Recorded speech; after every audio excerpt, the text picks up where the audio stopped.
All right, everybody. Hopefully you find your way back.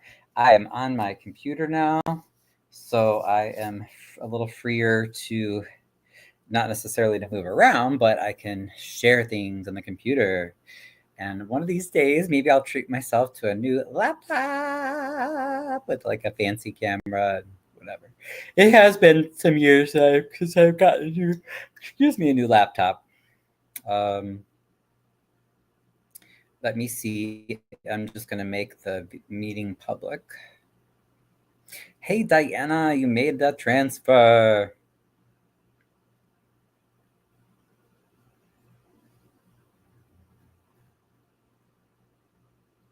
Hey, Wyoming gal. I don't know where. Hey, friend. Oh, you're still up. I know it's getting a little late for you. What are you, 2 hours ahead? I forget. No, you're only an hour ahead, Eastern time.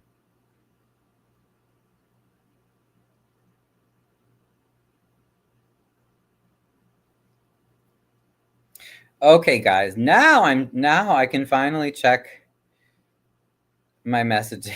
Uh-oh, the dog's barking. Okay, now what were you guys trying to tell me during the meeting? Let me see. And then Ruby is asking, why are you so focused on Jed? Don't want to get blocked. She has any question. Yeah, so like some of these I'm leaving up just because it is people harassing me and it's part of Jed's group, and then I actually can use it as evidence for court. But yeah, I mean, basically, so I have an order of protection against him, and he has violated it many times. So it's not it's not being focused on. It's trying to stay safe. There are several people that have been systemically harassed by him. So we're really just trying to keep ourselves safe. You missed Jed standing right next to the podium to intimidate the people.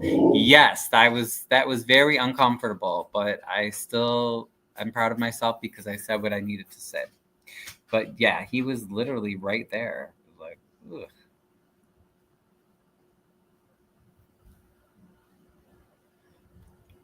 When he left, he didn't look well. Oh, I don't know. I just wanted to make sure that no one was going to be, attacked or surprised or bombarded on the way out. So as far as I know, everyone got out peacefully and okay. What's up, babe? You want to go outside again? Okay, sorry, I'll be right back. Let me let the pups out again. He's gonna go make sure we're safe.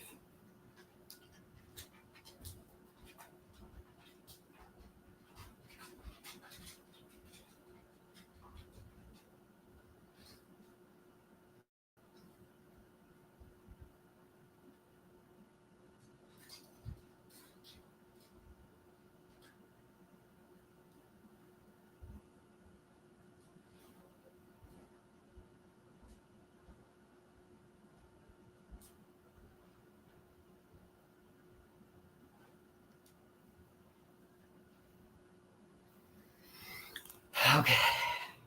All right, Pups is doing his jab.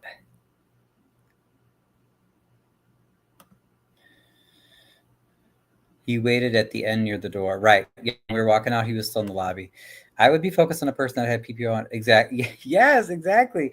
Because like, ooh, like he's creepy. Like this, and he always is like stalking and following us.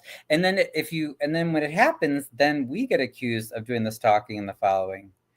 It's just very weird. Okay. Now, what did you guys say? Anything crazy urgent here?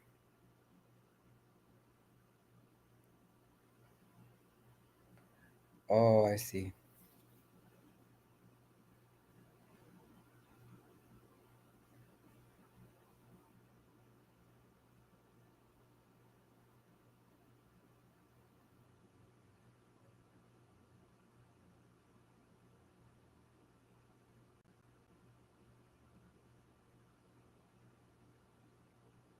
Okay, I'm just letting people know I am safely home. Yay.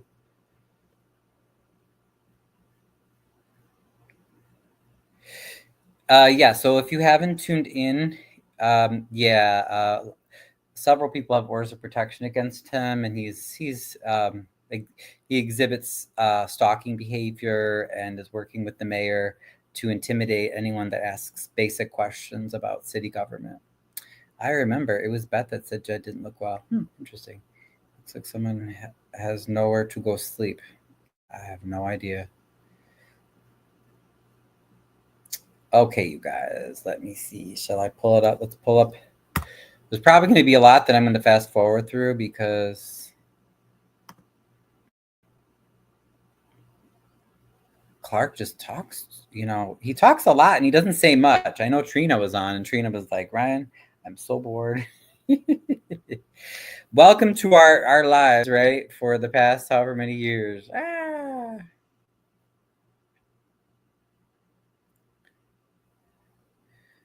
Okay, good.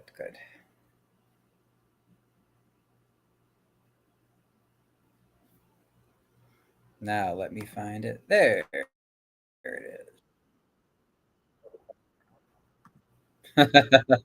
When I first started it. Now I want to show you guys this, and I also want to see what happens. Okay, so Jed literally was paying no attention to you. I don't know if it's because of PPO or not, but he was not good. Oh no, you obviously just don't understand the how he harasses people. You really go and watch Random News. Has some great videos explaining the history of the man and his organization and how they will harass and scam and just make people's lives miserable. So go watch that, Ruby. He's unpredictable, absolutely very dangerous, and yeah, very Jed, exactly. Ruby, I'm not sure why it matters. Yeah. Okay. Yes, that's what I was wondering, right? Why is Harvey not a member of the South Suburban, what was it, major crimes task force? I mean, I can guess because the feds raided Harvey's police department twice under the former mayor Eric Kellogg, and as you can see by their refusal to uphold the law and arrest someone who's violated an order of protection in front of everybody and on cameras, I mean, they don't follow the law. Why would you want to work with Harvey PD? They don't follow the law. It's crazy, Yeah.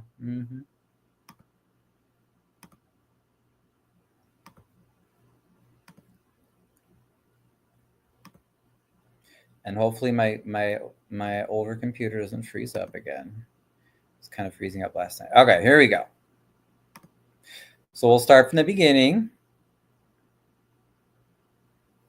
But yes, that's what because Harvey PD needs investigate. You can investigate major crimes when you, yeah, exactly. I think you meant you can't, right, Mandy? You can't investigate major crimes when you, Harvey PD, are the ones committing them. Thank you. Exactly. Exactly. Money problem, animal problem, shooting problem, the list goes on. Yep, exactly. C'est ça, exactement, François. All right. So going back to the beginning here. Who was in front of me? Oh, that's the all in the queue. She was in front of me. Thank you. Why was someone was teasing me about my shirt? Oh, probably because they could see my skin. So you see how we're treated. You see how we're treated like criminals the whole time. Okay, this is how you come in. Y'all out of high school. Go back into force myself. What the heck? And then this on the other side. Do you need me to take this off or not? Ask him. I'm not sure how it's going to affect the metal detector. Well, it might be a little bit. Oh, wait. Okay. Never mind. We'll just wait here. All right. So then we finally get in. Oops, sorry. I wanted to show you guys. Okay. Okay. Never mind. We'll just wait here. So at the beginning of the meeting, you have an opportunity to sign up for public comment. Okay. So they didn't let anyone in until as far as I know, until right before 7, and the meeting started at 7. So I went in and, I was there early. Okay. And then Mel and I went to sign up for public comment and watched what happened. She's not here. Okay. Yeah. You know, this is the day when they. So the lady that signs people up for public comment wasn't there, so we were like, okay, we'll just wait. Presents will be given. Mm-hmm. You know they don't follow what they're supposed to be doing. Oh yes. All right, so I'm in, people. We got in. We're in. Sorry, I'm trying to zoom out a little bit too. So the Sam, she brought it up. She brought it out. She bring it back. You guys come on back up. Okay.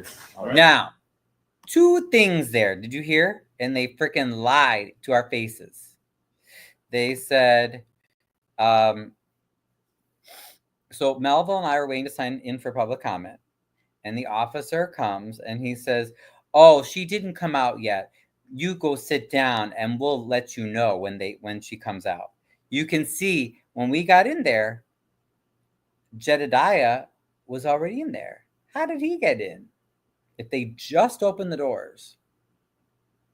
And then when we're saying things like this person is working with the mayor to harass people, and then, you know, we're told there's the proof for that. Well, there's some more proof right there. Okay, how do you get special permission to go in early? So then I went to set up my camera in the back, and they never told us when the lady was going to come out for public comment. All right. Excuse me.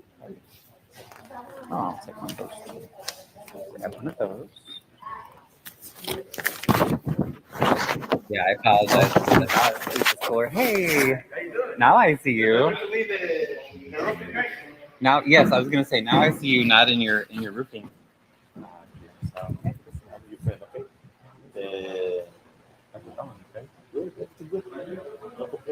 Excellent. Hi, Ryan. Nice to meet you. Nice to meet you. Good to see you guys. Holy.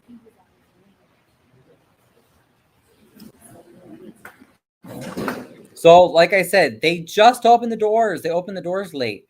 So I was getting set up on the queue. She was getting set up. Vivian was getting set up. They wouldn't let anybody in before. Well, the judge said he could be. No, not about that. How are you already in? And then you're obviously. So again, now look. There's no one at this table here. Wait, let me make sure you guys are hearing me.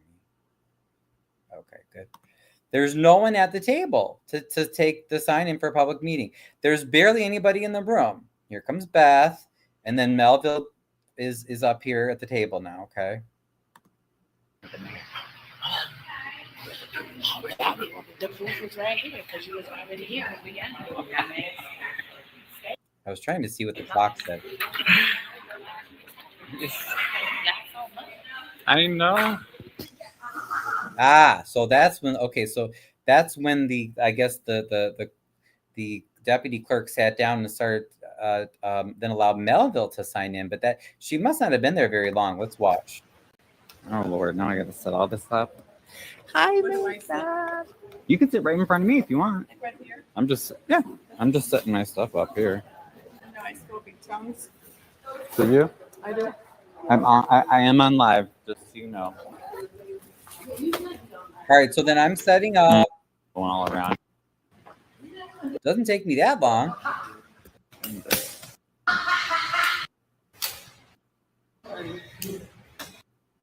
More stable. How's that?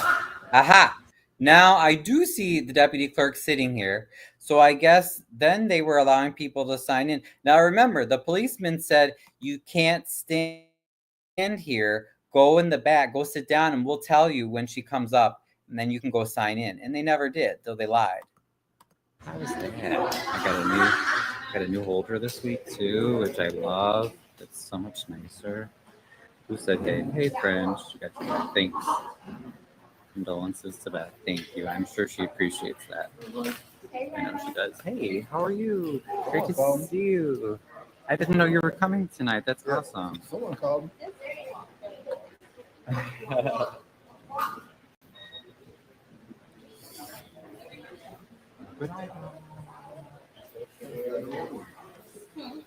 Okay, so she's still there. But remember, they just let everybody in. It's maybe been like 1 or 2 minutes.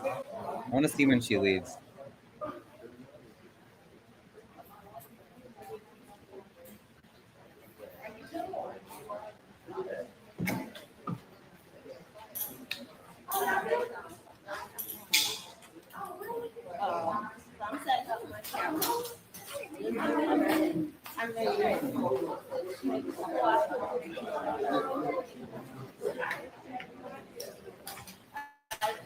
So there's Jed then. Again, Jed was all set up. All right, let me catch up with your comments, guys. What did you say? What did I miss? What did I miss? Oh, hey, status quo.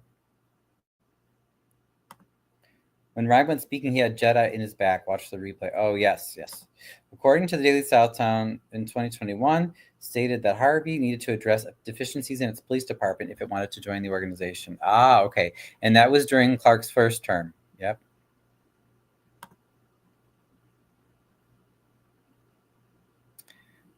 They didn't get a resolution. Oh, I did not accuse them of being okay. Yeah, I mean, I don't know what kind of arrangement they have, but I don't know. I don't agree.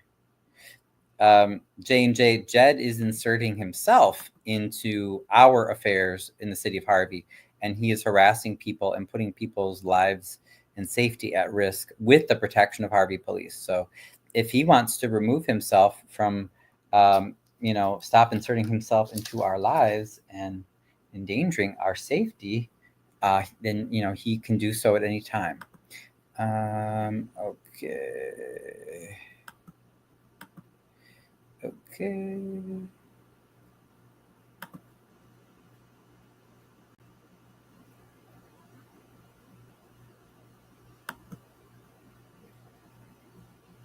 Okay. Yeah, you can't be a part of the big house party if you can't keep your own house clean and void of corruption. Exactly. Yep.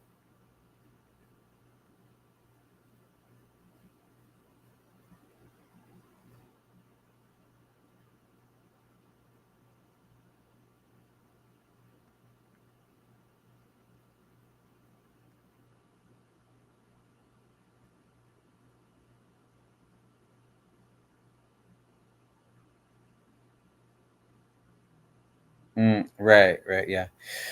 No, Ruby, we're not going to have that argument. Sorry. We're not going to have that whole discussion.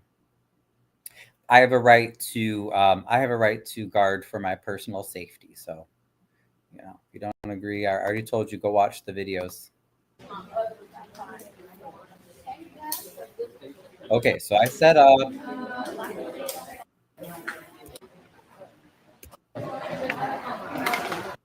As you can see, not too many people building, so always something. Okay, Chappelle signed up. I ended up not going because it was just so hot, and I'm like, I've never been a person. I definitely trying to show everybody was there. So again, we had just been let in. People were just setting up. Oh, Beth, French, and then bam, I think she's gone already from public comment. French Rinse. Oh no, she's still there. And bullying. That so far, Shirley Drew. We have so far we have Chief Evan. There is and armed, dangerous and wild and crazy. Okay, I say that sarcastically. So she wasn't there for that long, and then when I went, we were not correctly more violent. I'm gonna go back as soon as.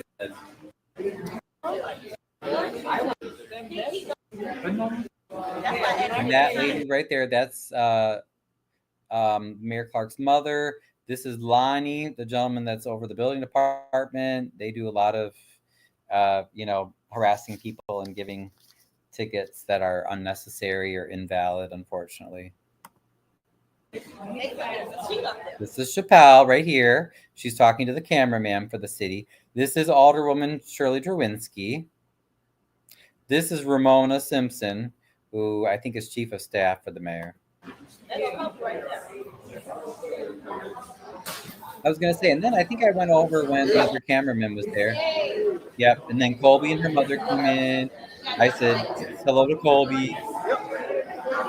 There we go. And then I went to sign up, and the girl had only been there for like, I don't know, maybe 2 or 3 minutes. So we were waiting to sign up, and I was like, can we sign up?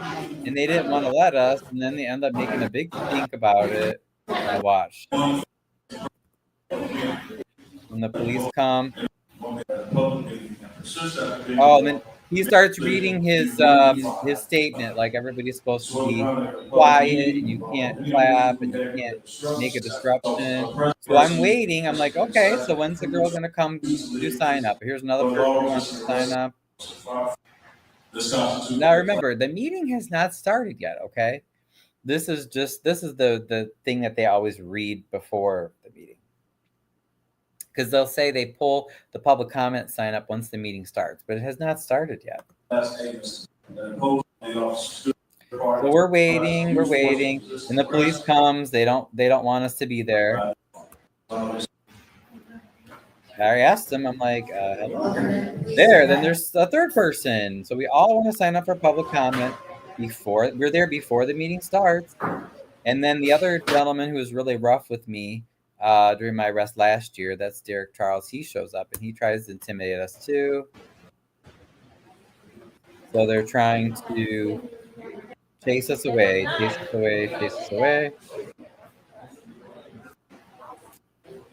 You can see, and now he puts his hands on me. Like, sir, you do not need to touch me. I am doing what I need to do to sign up for public comment at the right time. So anyway.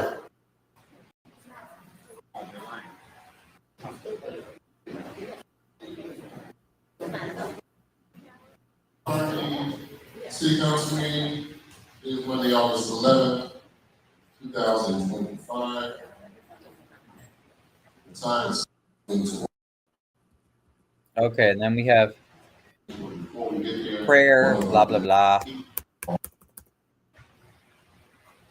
Next on.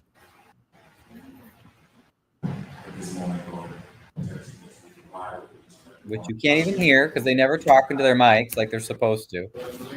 Pledge of Allegiance. Presentations are none. On 5 on the reports.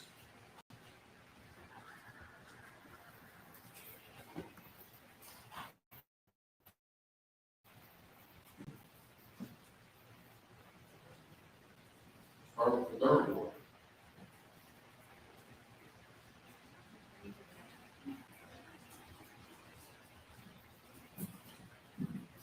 Good evening, everyone. Thank you for coming out tonight. Just want to give thanks to the staff. Thanks, Diana. Yes, don't forget to hit the like button, guys, and to subscribe. Thank you. And guys, please check out Diana's channel as well. No apologies, just me. She's a fellow Harvey resident, and I appreciate it. Oh, Wyoming, you're saying you would keep an eye on Jed too, yeah. Well, especially after starting that big fight, you know. Seniors are not slick either. You can see them all chit-chatting to each other before the meeting, right? Yeah, no real business conducted. Yep. Hit the like button. Thanks, guys. You guys are great. If you want me to plug your channel too, let me know. I know I mentioned Diana's channel. Good evening, Second Ward and City of Harvey. I want to begin by sharing a matter of personal and public concern. Recently here in Florida, we emailed for it. There's Magana in the back. Harassing people. What's his name's harassing me? Face to face. And I'm requesting to the public forum is that we meet visually with my arrest, with my mother's arrest. I just don't feel safe just yet. As a city, I don't have that meeting with people. So if you'd be so kind in the most collaborative way to further discuss what we need to do as it relates to more than 10% of the workforce being laid off. I'm also publicly and for the record asking. So I don't know. I know sometimes I hate how they have the mics, and I apologize for the noise. They have these fans going that are near the cameras, and they make us sit in the back, which is stupid. They shouldn't have to do that because, you know, I could get by with just a little stand and I could sit much closer. I used to do that, but it's just they're violating our rights. But whatever. basically Colby is saying she's concerned with the laying off of all the city employees that was done recently, and that was never properly explained, or we didn't get information about, like, I know just in the police department alone there were some union employees that were laid off before the non-union employees, and they didn't do it in order of seniority. So right now they're having issues with that because you're not supposed to do that. But again, Clark doesn't follow the rules typically. The city hosts the citywide forum. I see that we're having an upcoming meeting to express public concern, but if there could be a main focus around public safety and financial transparency, I believe that these are two of the most pressing concerns for Harvey residents. And you all deserve a safe space, open conversation and dialogue, where questions can be heard and answers be provided on public safety. I was alarmed when I woke up to the ABC 7 news that a friend of mine's nephew had been murdered here on Des Plaines. So then she was sharing that she knew someone, I think one of the people that were killed, like Colby had a connection to one of those people. And again, I believe throughout the whole meeting, neither the mayor nor Alderman Rogers, which the shooting happened in his ward, neither of them mentioned the mass shooting on August 2nd, which is crazy. How can you not address that? I've been doing this for a long time. It's no secret. Public safety is going on across America at large. We need support, we need assistance. But right here in the city of Harvey, we can do more just by providing the much needed conversation. We know it's a long haul to get the work done, right? We understand the rear view of the past administration, but what we have to focus in on is one issue. What's our forward contingency plan to have unique answers for the residents? And then again, I don't know if you guys can hear the audio, but Colby's saying we have to focus on the future, having a plan for the future, not always blaming things on past administrations, and basically let's communicate with the residents, which I absolutely agree with. All the residents in here want to know, they want an answer to a question without feeling we're going through a suffrage march to get a solution. I just also want to further echo the financial transparency. Now, Clark, I have messaged you regarding this settlement agreement, and knowing that 10% was laid off. Some people are out here paying $2,500 a month, $20,000 annually. I'd like to ask, where is that money going? And then again, if you couldn't hear, Colby said those businesses that the mayor was saying, oh, they're the reason why the city's in debt because they're not paying their property taxes. Remember, the city, in order to give them their business license to reopen, they're attempting to force businesses to sign the settlement agreement, and the money they pay, I think it's like $2,500 a month, and I forget the other payment options. I think it's like $30,000 if you make 2 payments in 1 year, or $20,000 if you make 1 payment up front. But it's a crazy amount of money, okay? And it goes all to the city, and we have no idea where it goes because we never really see the picture of our finances anyway. But we definitely know, according to the city, it doesn't go to pay the business's tax debt. So it's just an extortion fee, right? I mean, to me, that's the definition of an extortion fee. Brian, you got to learn your text on the tip of your finger, like in school. Wait, what do you mean, French? What's that? They can't talk about the shooting because the residents are going to ask questions about police work. Right. Yep, exactly. Hey, Melissa. Hey. Yeah, they did you wrong too, Melissa. You should have been able to comment tonight. Redeemed. But French, I don't know what you mean. Are you talking about my public comments, like memorizing them? The thing is that I there are certain things that I have to say, and in your time, and I have to make sure that they're said. So that's why I have to be precise sometimes. I don't always have the time to deliver it like I know I can, and I'm able to do that, but it's just like you got to get certain stuff out so it's on the record. We are in desperate need. We're first-class residents living in a third world neighborhood. Do y'all hear me? We are first-class residents living in a third world neighborhood. That's right. And she said we're first-class residents living in a third world neighborhood. I agree. The collaborative approach, a strategic approach, is most necessary. And sometimes that just comes with having dialogue and conversations. There are no dumb questions. City of Harvey meeting at 15446 South Lexington for our back to school event. You all came last year, Mayor, we totally invite you out again this year. Thank you. Yes, so that was good. So there's going to be a public safety meeting this Wednesday. Thank you. Next, is Ward. Fourth Ward, Tracy Key. Thank you for coming out tonight. And really appreciate acknowledging the loss of my brother. I have my nephew here, Quentin, who raised his hand. Right here, we've been hanging with you weekend, and we've been having a good time. Just, really emotional time right now. With that being said, I want to first start off with the gun violence that we have been having in the city recently. We have new gangs are establishing themselves in our town. I think Harvey is, excuse the way I say it, but I think we're being to a certain point, we've been talked out. But what I mean by that is people come here, they dump stuff all over. We got vacant houses, people be squatting in houses. Again, it's a little hard just because of how they make us sit in the back and how the mics are and everything. But he's saying we have a lot of squatters, we have a lot of vacant houses. Everything that somebody want to do, it seems like they come to Harvey and do, and we have to be able to stop that reputation when it comes to this gun violence. When it comes to our city council, because if you pay attention, the four entities that we have the library district, the school district, the park district, and the city. And between all four, it's always some type of unevenness that's going on around. And as the city, I think we need to set the example first and show that regardless of how you feel about a person, we have a city that we have to take care of. And mostly, we cannot teach these young youths about gang violence and fighting. And then he's saying we have to set the example as the city to take care of things. It's each other. We can't set an example that we can't get along ourselves. We have to set that tone.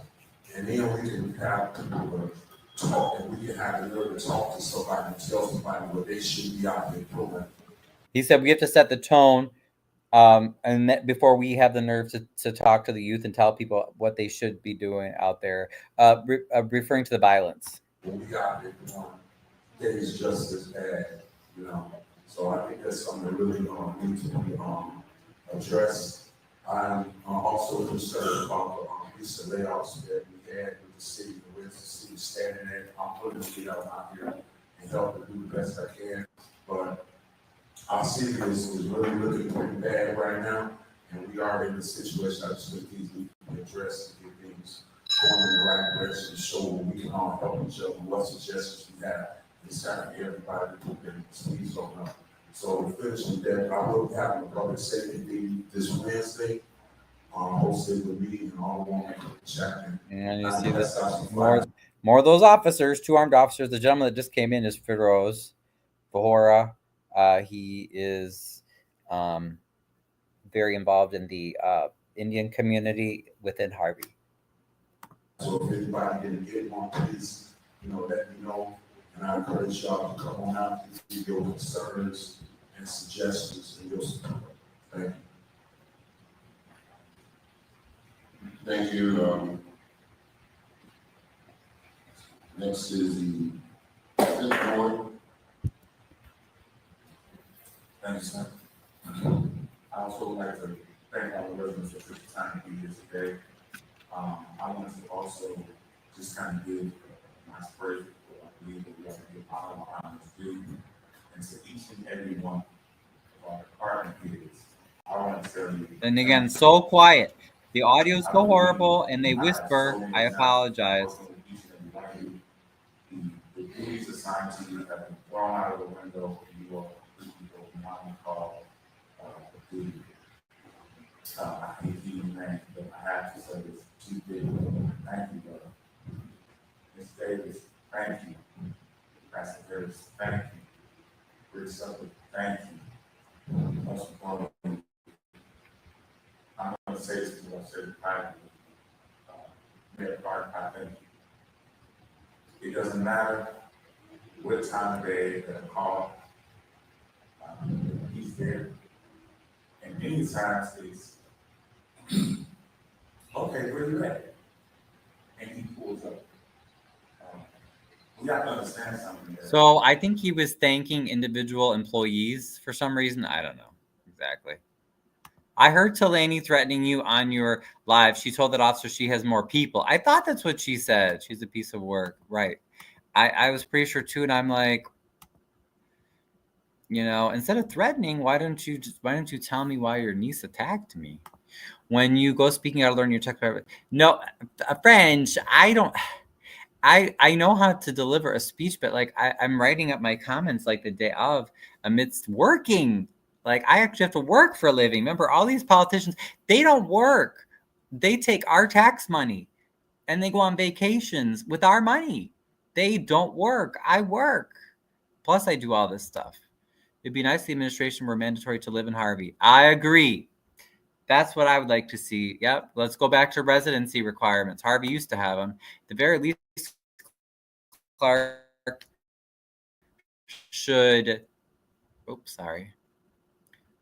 At the very least, Clark should have made a statement. We care about the safety of residents of Harvey. Right, exactly. 3 minutes is not enough time to see if there's a way to get the time amount. Right. No, unfortunately, if city council votes on it, yes, they could change it to 5 minutes. They could change it to whatever, but they'd have to vote on it. Right? You should put your mic on the podium. Oh, for when they're speaking? Yeah. Well, you know what the crazy thing is though, Diana? If people speak into the mic and they're close enough to it, you can hear well. But a lot of people, they're too far from it. He's just laughable if it wasn't a crying shame. I agree. Submit the video to the judge. Yeah, it's going to be more proof. Yep. Hey, Saint Sinner. Hello. Hey, Foxy. And everybody's just saying hi. Public comment sound level was good until Jed went speaking. Oh, really? Okay. Yeah, let's see. I can't wait to see what that sounds like. If we're going to be successful with this, we can't stay talking. I'm definitely telling you, if we're going to be successful here, we're going to have people around us that are willing to say, okay, how do we solve the problem? Because we may not be able to completely erase the problem, but we can. Now, many occasions where we can't say, but we're going to make it safe. And we until we can. We cannot repair the whole street. I'm sorry that you had to run over there, the kids have to deal with that, and kind of ride a bike on the sidewalk. What we can do is that we can do a good patch over it and make it safe. We're doing what we can until we can do what we want.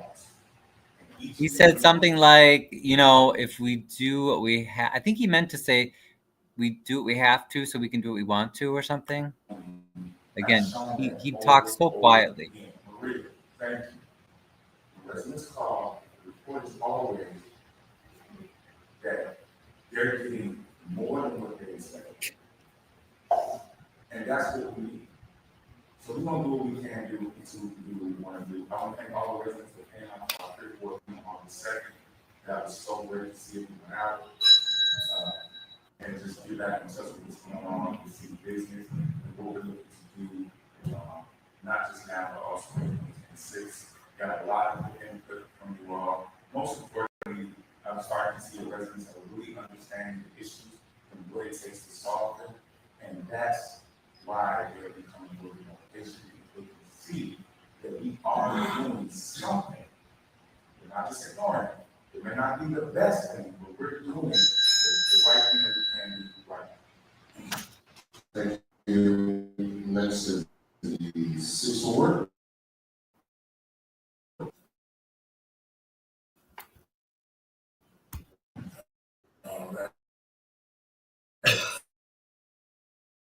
Thank you, Mayor. Welcome, residents.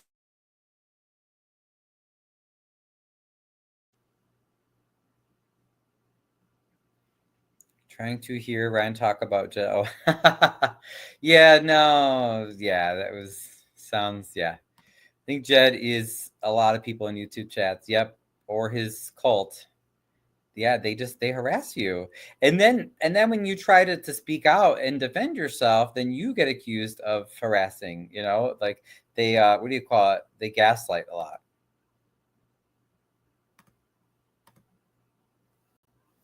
I think it's all the time Roberts, and I really agrees. What I'd like to start is, first of all, on Saturday, I had 2 residents to deceased. Mr. Welch, Gibson Welch from Senator Clinton Street. So this is very important to listen to. So I apologize that I don't know why the reception must have gotten kind of icky for a second, but so the 6th Ward Alderman Tyrone Rogers is speaking. He's the one in his ward on August 2nd and the 3rd. There were 8 people shot. 2 died. 3 died. One of the victims shot. He's supposed to be okay, but it's a 4-year-old child. He started talking about people dying. I thought maybe he was going to address those victims. No, he's talking about other deaths. I don't think he ever addressed the mass shooting in his ward. He passed. He had been battling with cancer for some time, and they died. So the guy died of cancer, which is horrible, but still address the mass shooting. My friend and my brother, they know him, Brother Sylvester Ellis. He worked at LI2. Yes, he passed that. He had severe dementia, and his wife brought him home, and he had been in hospice. That being said, my heart goes out to the family, and I will be doing a resolution from the city of Harvey on behalf of these families. Without sounding redundant, I'd like to thank the administrative staff as well.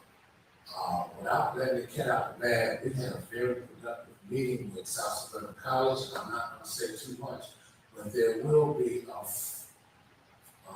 recycling facility where most of the residents are able to bring out all of their hazardous materials, chemicals, tires, batteries, and that kind of thing. And right now, it's still tentative, but we haven't agreed on anything, but it was a very productive meeting, and Mr. Sedgwick was in there. Ms. Davis was involved, Mr. Mona helped set it up, and the mayor was very instrumental. Okay, again, he's kind of hard to hear, but I think he's talking about a resolution and condolences to these people that died, but I don't think he's talking about the people that died in the mass shooting in his ward. I'm telling you guys, this is insane. There's so much wrong in the city government. And us getting this thing done. I'd like to congratulate the city of Harvey on August 2nd on the Frank night, where we acknowledge all our first responders and our police departments. Those were very festive occasions. There was a lot of activities and a lot of giveaways for kids, and I think we gave everybody. Now he's talking about the National Night Out, which is the police sort of community night. No mention of the mass shooting. Kids, events, this and that. How can you ignore that? That is so tone deaf and so disrespectful to your constituents, Alderman. On August the 18th, I'm a doctor in elementary school, Brand Elementary, on 142nd Broadway. And I will be doing a toy giveaway at the end of the Now talking about a toy giveaway. school day. I wasn't going to do it at the beginning of the day, but this is the first day. And if I give out toys, it's going to just cause a distraction for all the kids, and nobody's going to get nothing done, even if it is the first day. So after school, anybody that's associated with Bryant Elementary School, I will be out giving out toys and school supplies and that kind of thing. So come to Bryant Elementary, he's saying, on 147th Street, and he's going to give out toys. Why don't you give some basic condolences to the people, the victims of the mass shooting, and say how you are cleaning up your ward, how you are helping people feel more safe or safer? Like, I don't expect politicians to work miracles, but at least try to say, look, I'm going to do something, okay?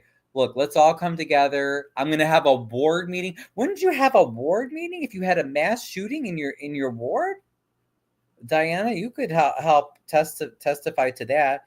You and Melville, the people that live in the 6th Ward, but he talks about giving away toys. How is that helping? And once again, my phone number is area code 708-516-2276. And I'm always available, I'm always transparent. I answer the phone every single time. Now, without sounding redundant, you will not get a voicemail. I answer every call. Thank you so much. Thank you. First Ward, Thank you, Mr. Mayor. Good evening, everyone. please talk to your mic, please. Good evening, everyone. And thank you, Mayor. I just want to say last week was an amazing week on Broadway. Yep, right in front of this office. The police department did an outstanding job on National Night Out. It was very well attended. The following day, Restoration Ministries had Let's see. I want to go back and get your comments, guys. Sorry.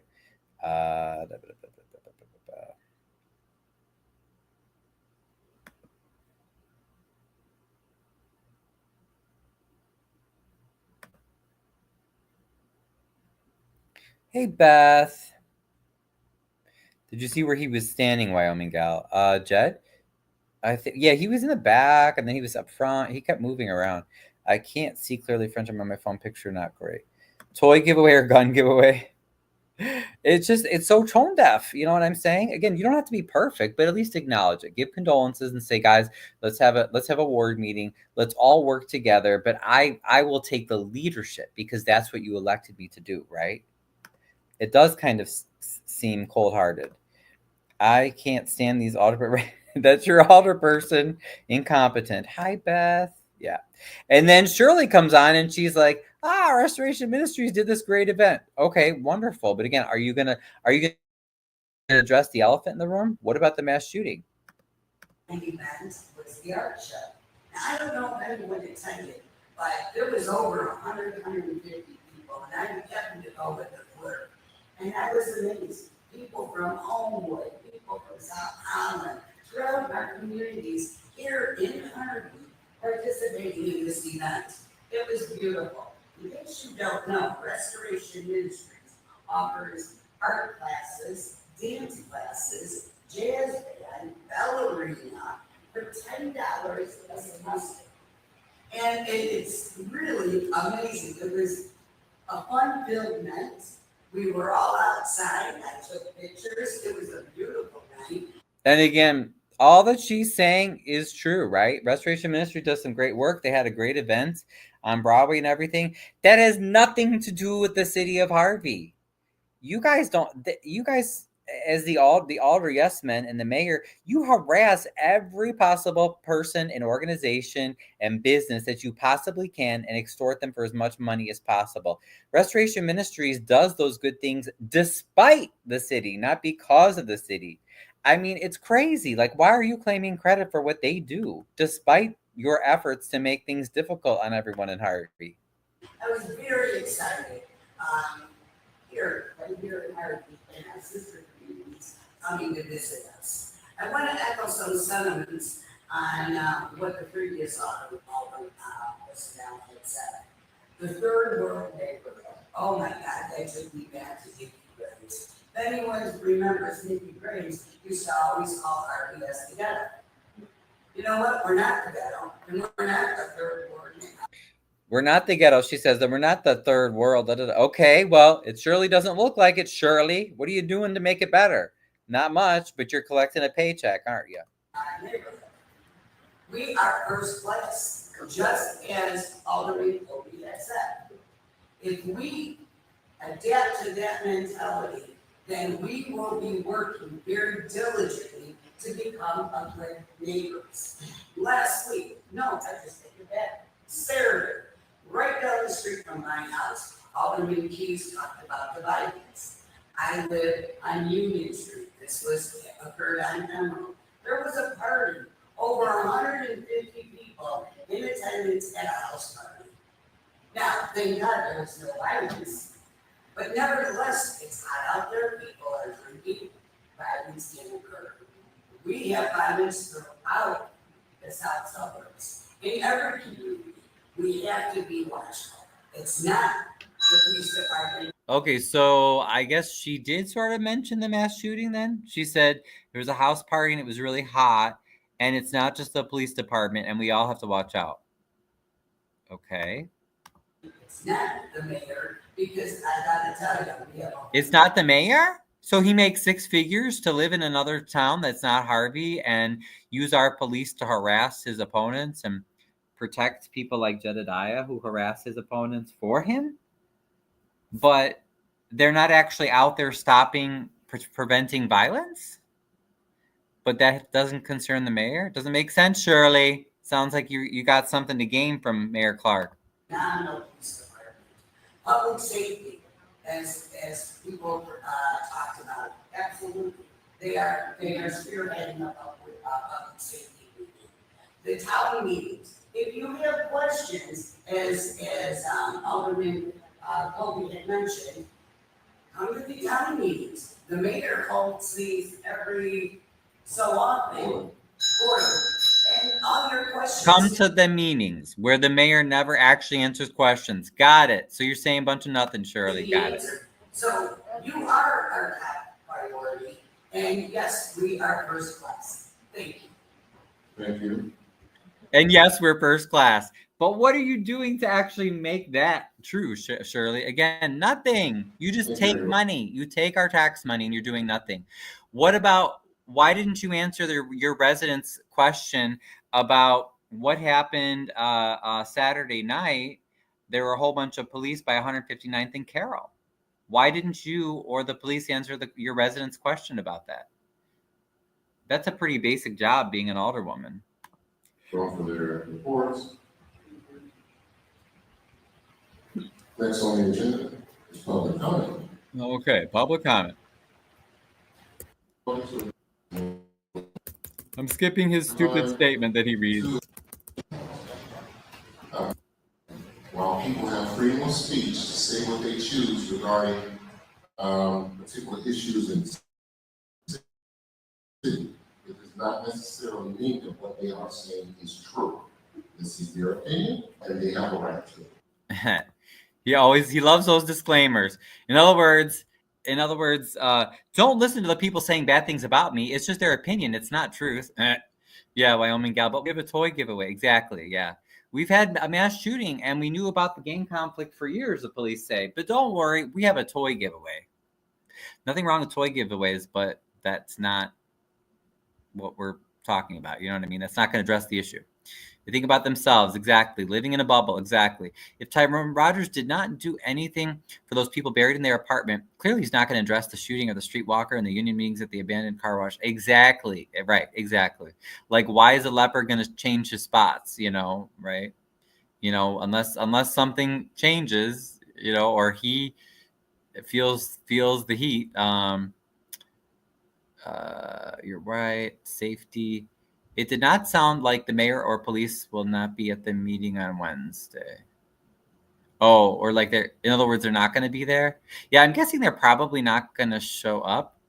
I don't know, but usually they don't show up if it's not an alderman hosting a meeting if the mayor can't control what that alderperson says, usually he won't participate. We are here is Reverend M. King Jr.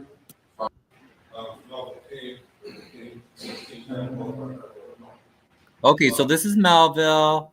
Yeah, and for some reason, usually he talks louder, but you see the distance between him and the mic. He's not close up to the mic. That's why we can't hear him. But he is a resident of the 6th Ward, so Tyrone is his alderman. I was working on my sleep Sunday, early 3 o'clock Sunday morning, I was shooting from my bed. I was locked out of my bed, like high park up in the fire. And then Jed was signaling something to his companion who was sitting behind me. So I felt very uncomfortable that whole time because between him and his associate, that could be a violation right there. It's just like, ooh, they were so close and you didn't know what they were doing. Very nerve-wracking. And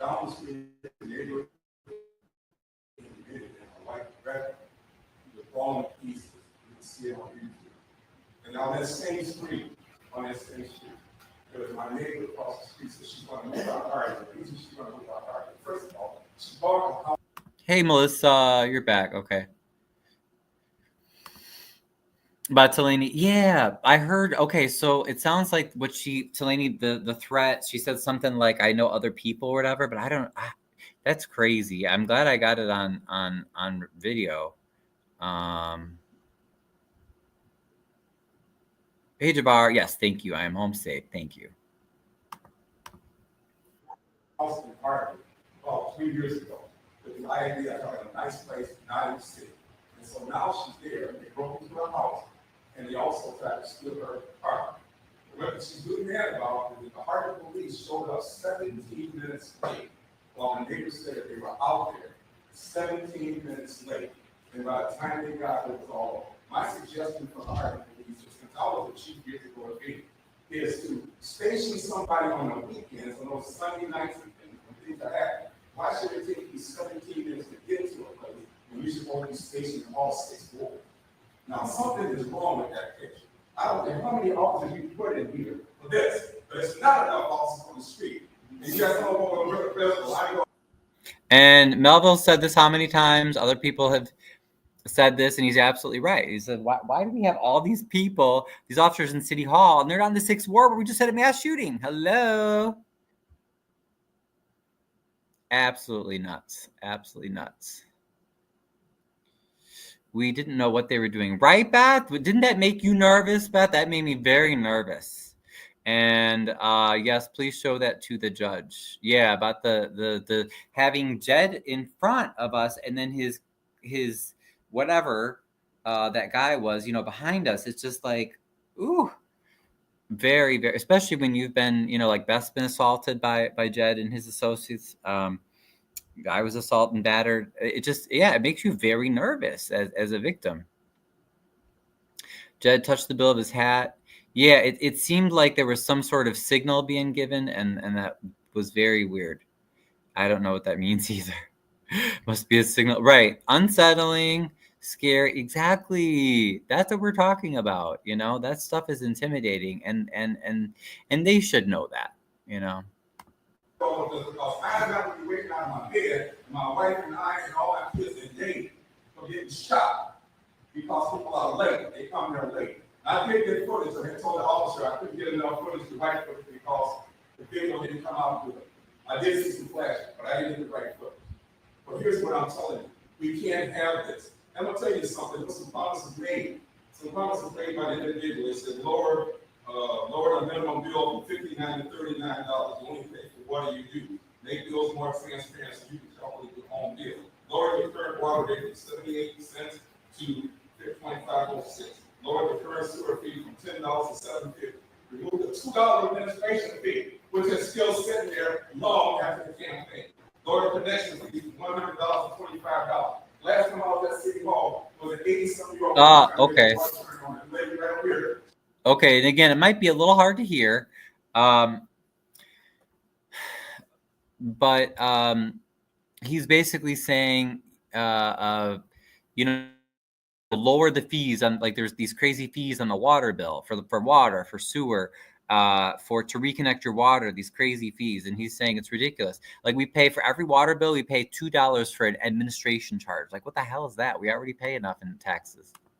She saw me, right? And I paid for that lady's water bill. And why? Because they were overcharging the 80-something-year-old woman $300 for 1 month. You tell me what kind of City Hall. Are they checking anything? Are they checking what the citizens are doing? Are they really taking care of the seniors? Or are they stealing them for money? Because what I can see right now, they steal for money.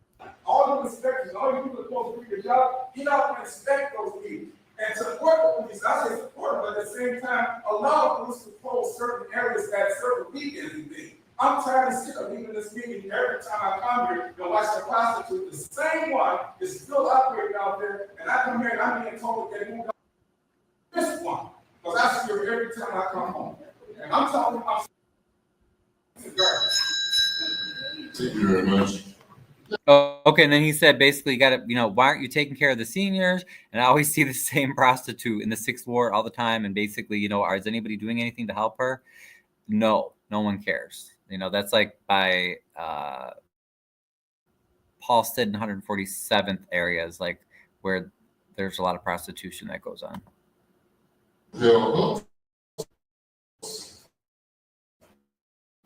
Followed by Ryan C. Wilson. Pause here to catch up. What did you guys say? Him, Magana, and Clark were texting, and they all stopped at the same time. Ah, interesting. He gave his order. Maybe. Oh, thanks, Wyoming. Ruby still haven't seen Ryan focusing on you-know-who. Jed had that goon with him. Yeah, I don't even know who that person was, common sense. After they stopped texting, the guy came up front. Jed was snapping his fingers at someone. We don't know who he is. I don't know. Oh, 145th. Thank you. Yes. The other guy was cordial. You can tell he was embarrassed to be with. Yeah, I don't know. Maybe he's just a hired person. The streetwalker works by the car wash. Yeah. You know, and we should be helping those people. You know, let's help the No, and I don't think that's Raheem. I don't believe the guy in the red tonight was the same. I don't think that was Raheem. Although I can check with Amir. Amir would definitely know because you know when someone comes after you, you remember their face. But I think that was someone different. But yeah, it's like you know we need to help the prostitutes, help the people who are on the street. Not you know I'm not saying arrest them either. Like don't criminalize them, but let's get them the help that they need. There's certainly tons of programs out there, but our police just they don't care. Not doing it.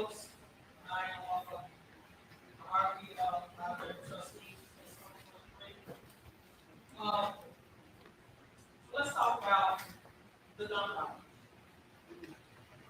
which gun violence has been going on everywhere, but it just is sad that when you have Aldermanic comments, Aldermanic didn't mention anything about the mass shooting. So she's saying that we knew about the conflict, I guess the gang conflict. The police said that in their press conference before, you know, that relates to the mass shooting. They knew that this has been going on for years, but like I don't remember them ever telling the community about that or saying let's have a dialogue or let's try to you know solve this issue.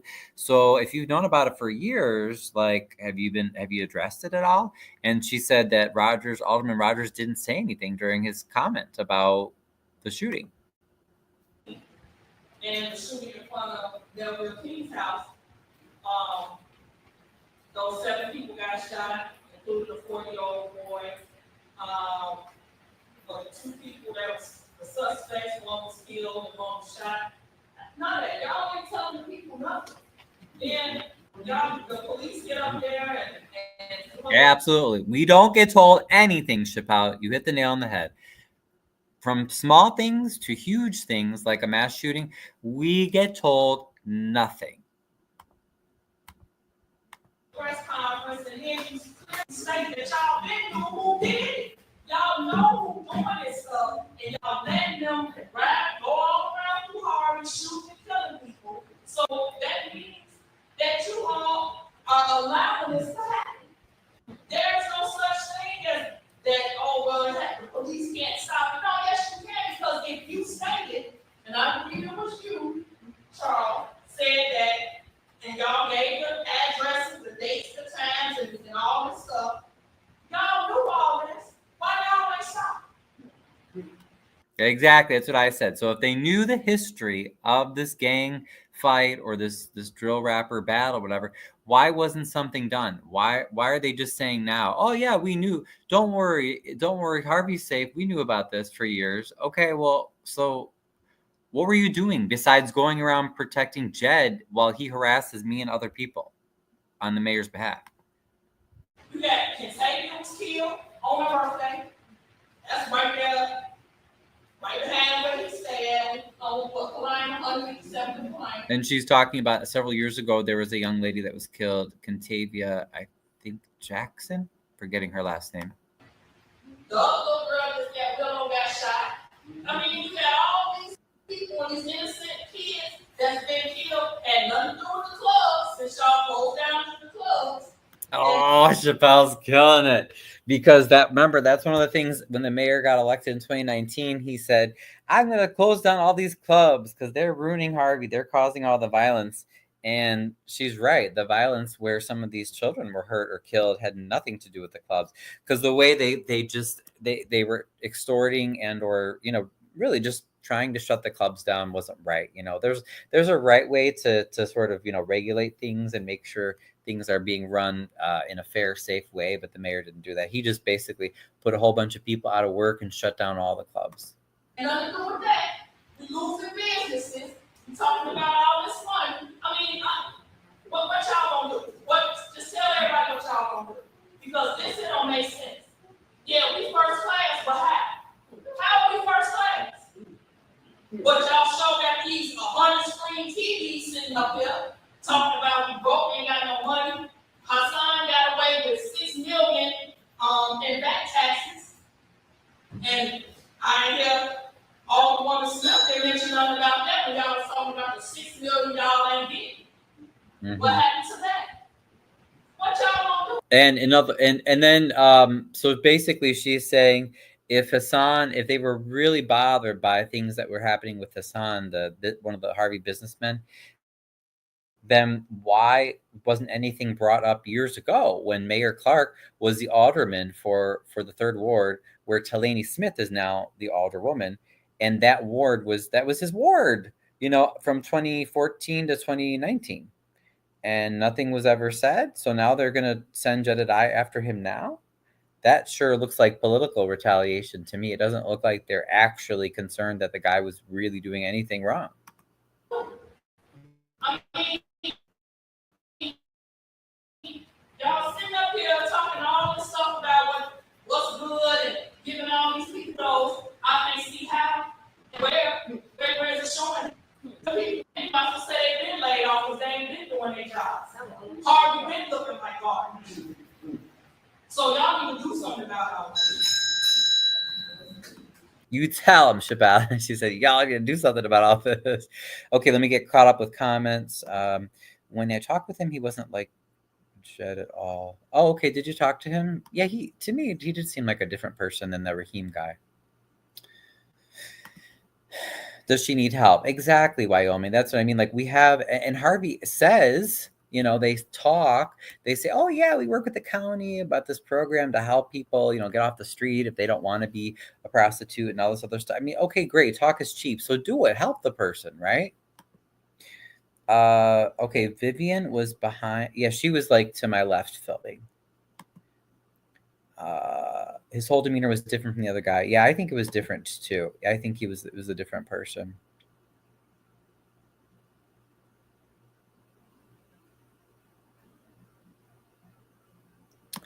Rogers is focused on seniors and kids. If you're in the middle, you can forget it. Right, exactly. He's like, who can get me the most votes? Screw everybody else. And it's not actually really helping people, right? It's just like, let me give you food every once in a while. Oh, here, let me throw some toys at you at Christmas. It's I find that very offensive. Not that those things are bad to do, but that if that's all you do, like that's not really your job as a politician. That's just bribing people. Why they had not arrested the mayor for his false police report. Oh, that's good. I like that. Hold him accountable. Thank you. Thank you, real boss moms. They can't comment on an open investigation. Yeah, they were BSing you, redeemed. If that was Harvey police, I should say. It was very dark. Okay. He was probably getting paid. Really? Was he laughing? Okay, well, I'll be next, so I'll see it. I wouldn't doubt it. I was just trying to check Colby Chapman when Jack came up to the podium. I want you to zoom in on Colby Chapman and I'm gonna see what her reaction is. Yeah, I don't know. That was very strange. That was very strange. Thank you. Next is Ryan Sumowski, followed by Ruby Donahue. I know the mayor's like, not Ryan. Just trying to share the truth, man. Hopefully you hear me. My name is Ryan Sumowski. I'm with the Harvey Historical Society and resident of Harvey. On July 14, 2025, 4 people were the victims of a mob action in Harvey, led by Jedediah Brown and his associates Alicia Spikes, Raheem Sharks, Keisha Stokes, and Stringer Harris. They attacked Amir Shakur and his daughter first, fracturing his eye socket and dislocating his finger. Jed then assaulted Beth McBride as she tried to stop Jed's attacks. Later, Keisha Stokes, niece of Alderwoman Delaney Smith, assaulted and battered me because she didn't like that I was filming the incident which occurred in public. What were Alderwoman Smith and her niece? And I just have to pause it because look at the police chief. I love how he just like sits there, is like staring off into space. Like, don't these people have any remorse? But I know I shouldn't ask that, right? It's like, it's obvious at this point, most of these people, their consciences are not really like, I guess they don't really think much about right or wrong, right? She's doing at the crime scene that was so secret that she brutally attacked me, trying to destroy my phone so it would not record what they're doing. Why did Harvey police allow Jed and his goons to flee the scene not once, but twice? Why was Stringer Harris not arrested and charged? Why were they all sent home after a few hours, like kids in detention, without being properly arrested, booked, or charged? Why were Jed's and Keisha's vehicles not towed, while Harvey police routinely tow innocent people's cars just to get cash? Oh yeah, that really pisses me off. Do you know how many people they have been towing their cars for the stupidest reasons? And then you have to pay, well, you saw one of the interviews that I posted or I shared on my channel, where I went to traffic court and people were saying they had to pay like $1,000 to get their car towed. The one guy said they towed my car, but it was like when I got pulled over, it was basically for like a headlight being out. So, I mean, then these guys have a mob action and attack people on July 14th, and Jed's car doesn't get towed, and Keisha Stokes, who's Delaney's niece who attacked me, her car doesn't get towed. As a matter of fact, we have it on video where the officer told Delaney to get away from the car because it was going to be towed. She comes back sneaking because, you know, they all get protected by the mayor. Like, they don't have to follow any laws or rules, and she drives the car away. Let's see. Hold on one second. Tell me Jedi is not there to intimidate people. Right. Exactly. You know he was sitting right there. Inappropriate. All of them staring into space. Yes. Thank you. Thank you, Redeemed. Thank you. Friend, she has a prime seat for sure. A non-resident. Oops. Sorry. You spoke clearly, but the acoustics of cinder block walls bounce the sound. Could be from negligence to improve it. Yes, they definitely see. We used to, and legally we should be able to film from basically anywhere there, as long as you're not, you know, majorly blocking the way or the aisle. But that was something the mayor put in place last year to violate our rights, where he forced anyone that was filming, the police will force you to sit in the back. And the audio is horrible, and they have the fans blowing, so they do that purposefully, so you cannot hear. Wish the camera zoomed in on Jed's face, right? Princess parking treatment, maybe. I don't know, man. It's just, ugh. They threatened to tow mine tonight. What? Why did they threaten to tow you, Redeemed? What happened? It's not over, Wyoming gal. At the end, everyone was pushed out except you know who. Yep. The first word alderperson, that's Shirley Drowinski is her name. Because she does sound like someone who smokes a lot of cigarettes. Can you believe I actually called her Patty and Selma? Oh, yeah. I know she has that deep voice. Yeah. Why haven't charges been filed in Cook County Circuit Court? Why are Mayor Clark and Harvey police protecting those causing violence in our community? We want answers, and we want them now. On July 28, 2025, I reported to Harvey police that Jedediah Brown had violated my stalking no contact order. I told Officer Griffin I expected Harvey police to arrest Mr. Brown in accordance with Illinois law, which states, according to the Illinois Domestic Violence Act 750 ILCS 60/223, a law enforcement officer shall arrest the respondent when the officer has probable cause to believe the respondent has violated an order of protection. On August 7th, I spoke via phone to Detective Magana, who was in the back, and once again said I did not feel safe and I expected Harvey police to enforce the law and arrest Mr. Brown immediately. However, as you can see, Mr. Brown sits in this chamber and still has not been arrested. We've seen Had it. And yeah, actually, you know, I was so just trying to read and get in what I needed to say in time. I forgot he was like literally sitting right there. But yep, there he is. the videos where Jed's driving around the city with Mayor Clark. Is Mayor Clark helping Jedediah Brown evade the law using our police? This is crazy. On August 2nd and 3rd, there were shootings in North Harvey. 8 were shot, 3 were killed, and a 4-year-old child was injured. As others have said, why have we not heard about this before? Why is the mayor, why isn't Alderman Rogers speaking out about this? This is just, it's all crazy. The number one point I want to make is that Jedediah Brown should have been arrested July 28th. So if you don't see that happening tonight, feel free to reach out to me. You can be a witness when we go back to court. Thank you. Thank you. Good. And that's the number one thing I'm glad I said. So I had, you know, there was even stuff I had to leave off that I wanted to say, but they rush you. And you notice they're such dicks about it. They start my time before I'm even up there. And I should just argue with them about that. But I'm telling you, you know, when you're in the moment, you guys, there's so much that goes on in those meetings, and they rush you and they don't do things. It's just all a big scam, you know. She sounds like she was a smoker. Yep. Oh, the Simpsons sisters. Yes. I was arguing with Jed, but he wasn't by my car. Oh, yeah. Like, they shouldn't be threatening to tow your car. So stupid. Oh, he was standing by my car. I immediately cussed him out. Right. He needs to get away from your car. Jed's mocking. Jed needs a show to make money. Right. Making money off of others' pain.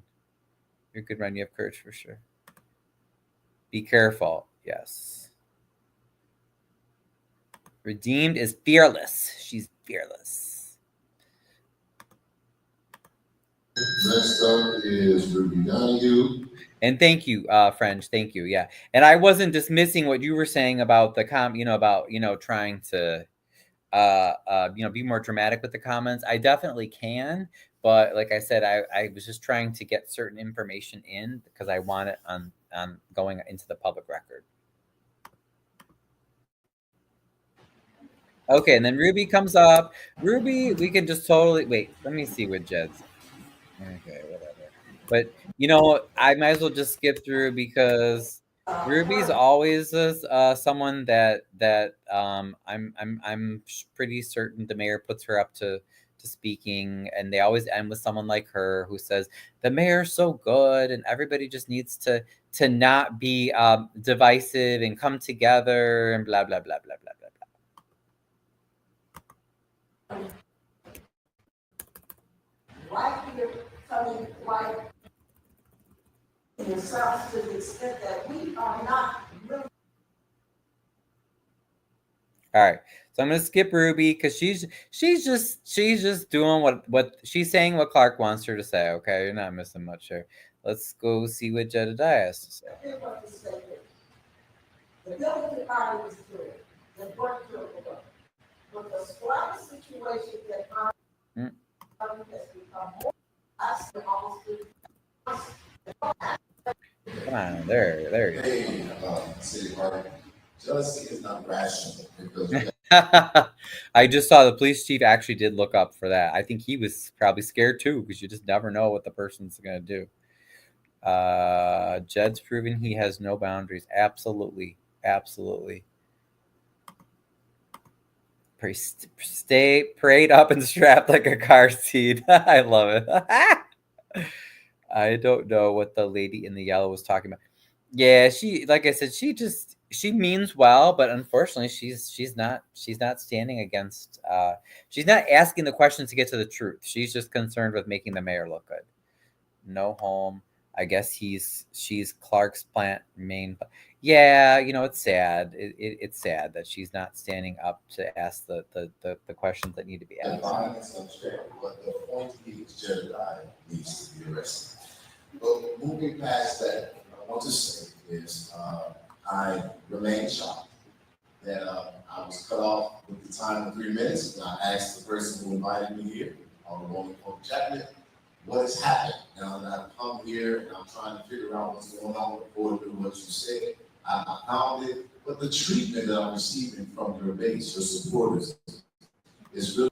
And again, this has nothing to do. This is all distraction. Talking about Colby, something support from the bay.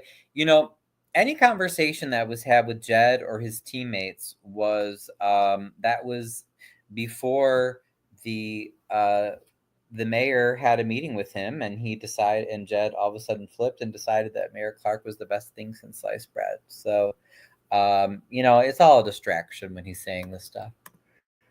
Really concerning to me, but I'm not going to park there because there's so many important things that need to be addressed. Yes, but that's important. Court orders, threats, lies, internet stuff, all of that is important just because the person doesn't agree. And so what I have looked for was proof that I have yet to find and you have yet to provide them. But it's okay. Again, a distraction. Colby has nothing to do with this, and she nor anyone else has to give Jed anything. He doesn't live in Harvey. He's not helping anybody to get justice. He's just harassing people. We don't owe him anything. Yes. So what I want to say to the city of Harvey is that with everything that's going on in this country, what we're doing here is really a waste of time, because we should be, as a community of people, coming together. Because if you look at what's happening on the national stage, what we're doing here is just a distraction. Hold on. Can we please refrain from comment when the public commenter is talking? And that I didn't. Maybe I should have included Colby in the frame. Was Colby talking to him or something? I don't know why the mayor said that. Do you guys remember? Okay, it's just a distraction, and I'm really made up in my mind that I'm going to focus on what's important. And I want to be clear here, Harvey. I'm here to figure out what's going on, to be as much of an asset as possible. And so today, I want to be clear that if they can't figure out what's going on by now, it's because they don't want to, because they're working with the mayor and protected by Harvey police. I mean, how many times do we have to say this? It's quite clear. You all are dealing with this 10% of employees losing their job. We all saw that coming, but it's still worse coming down the pipe if we don't get a hold of reality and change the way we're operating. And what do I mean by that? The collection rates of this county, you will see that Harvey. Yeah, thank you, Javar. You said all in the queue got it on hers. Colby was talking to Jed. Okay, thank you. I thought so. Number 3, as it relates to the community that collects its lowest taxes. And I want to say this to the Alderwoman who brought me here. In your specific ward. No, again, we did not bring her here. The Alderwoman did not bring her. We some certain Harvey residents had conversations, mostly with Shelby, who you know was working or works with INA, and for this group that Jed calls his organization. We were talking with Shelby, we were meeting with Shelby, but we never really had that much contact with Jed at all. And Jedediah decided to meet with Mayor Clark, and then he came and started doing things in Harvey to harass anyone that was criticizing Mayor Clark. So stop saying that we I wish no one in INA should be saying that we invited them here and we turned on that. No, we didn't invite you and turn on you or anything. Like, the only people that Harvey residents have welcomed are people like Beth, you know, who just honestly want the truth, and they want to expose what's really happening in our government, where the money's going. I mean, it's that simple. So if you're not on the side of trying to discover the truth, at least for me, I can say, I don't want you. All Town Bus Company and Price One Auto, and I think the ENA staff have not made the tax. That will contribute to people being laid off. This is not a city enforcement issue, it's a county enforcement issue. And if all the people came together to address the fact that literally Harvey is the number three city in the county that's not getting these taxes. Thank you. Yeah, thank you, Diana. Okay. I think I heard some of it. I just didn't get it on the camera. He's like a stain that never goes away. Other people are, thank you, Beth. See, that's the difference between like someone. Okay, so Beth found out that Jed and Ina were betraying her, like they had betrayed us. And Beth still is here because she says, well, she wants to help people. So see, that's the difference. So then you notice this group, INA, they are trying to shame Harvey residents. That the only thing we were ever asking for is for people to help get the story out of what's going on here, so we can get honesty and transparency in our government, and people, won't be hurt anymore. That's all we ever wanted. We will see a better result. Or the fact that literally every time you get the grant, the comptroller takes a percentage of those taxes. Now you're in public safety, and I'm saying. And Jed's just repeating the lines given to him by the mayor about these businesses need to pay their taxes. That's not the issue. Sorry, no. As I'm saying to all, literally let's be genuine, because police services are in peril, water provision is in peril, fire protection is in peril, and so many other things. So stop playing that game. Let's organize, protest. You cannot arrest somebody on just knowledge. You got to have evidence, and there's a double jeopardy clause. Police, you're doing a great job. And I'm assuming that comment was directed towards my comment or something like you can't arrest. Now, the law actually does say that, and I should show you guys that before I leave, the law that addresses this whole issue of when someone violates an order of protection.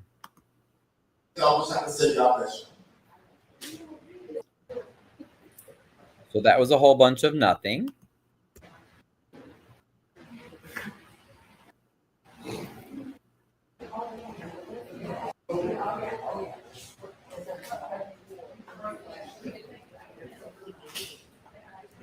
Now, again, we're all the way in the back, so I don't know what they were saying.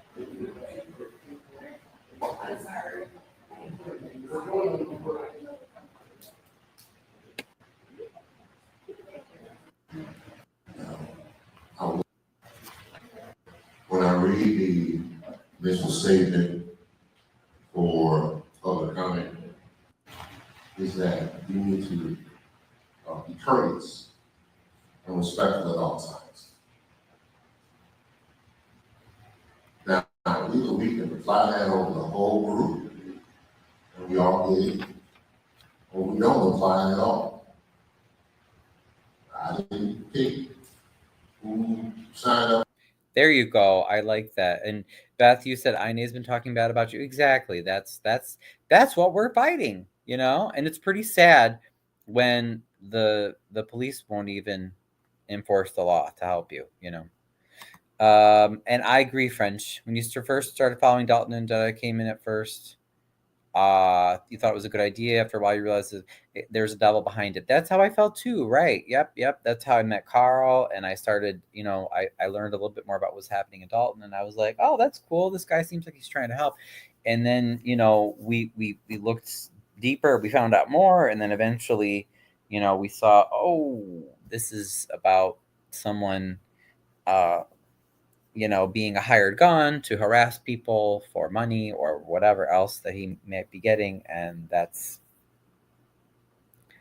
not what we want. It's not going to help anybody. Oh, that's nice status quo. You two said, I love when people are loving. For public comment. And even with this display that we just had, I didn't really stop reading. I want to see where it was going to go. And then here, Clark just says a whole bunch of blah, blah, blah, whatever. He wastes his time, with, I took notes, so you don't have to watch it all. So he says, we got to put the vim and vitriol. Don't put the vim and vitriol out because people are watching. We don't want anyone to get hurt. Which to me, I thought that was like kind of like was that a threat? So watch what you say in public comment. And then he says, I don't always like what people say in public comment. But it was really strange. His remarks were very strange. Go ahead.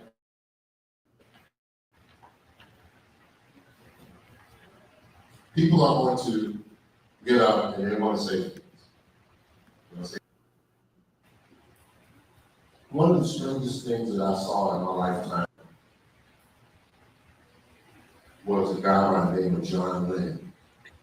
Oh, yeah, there's the guy in the red. See? I don't think that's Raheem. It doesn't look like him. There's Magana. And when this assassin was He lied and told me. He said, yeah, well, don't worry, we'll arrest him. Next time we see him. Why he said he did what he did? He said he read a book called The Catcher in the Rye. All those police. For some odd reason, that book. Now, and Jed's still up front, but what does John Lennon being shot have anything to do with what we're talking about? So anyway, he goes on, waste our time with his comments, blah blah blah blah blah. Then we go and we have the departmental reports, and I'm just, you know what, you know how important they were. They're so important that we barely are going to cover them because there's nothing that all these departments have to say. There's really nothing that is substantial because the city doesn't release documentation. And so we have no way of verifying what they're saying. So I'm just going to I'll go over a few notes. Let me see.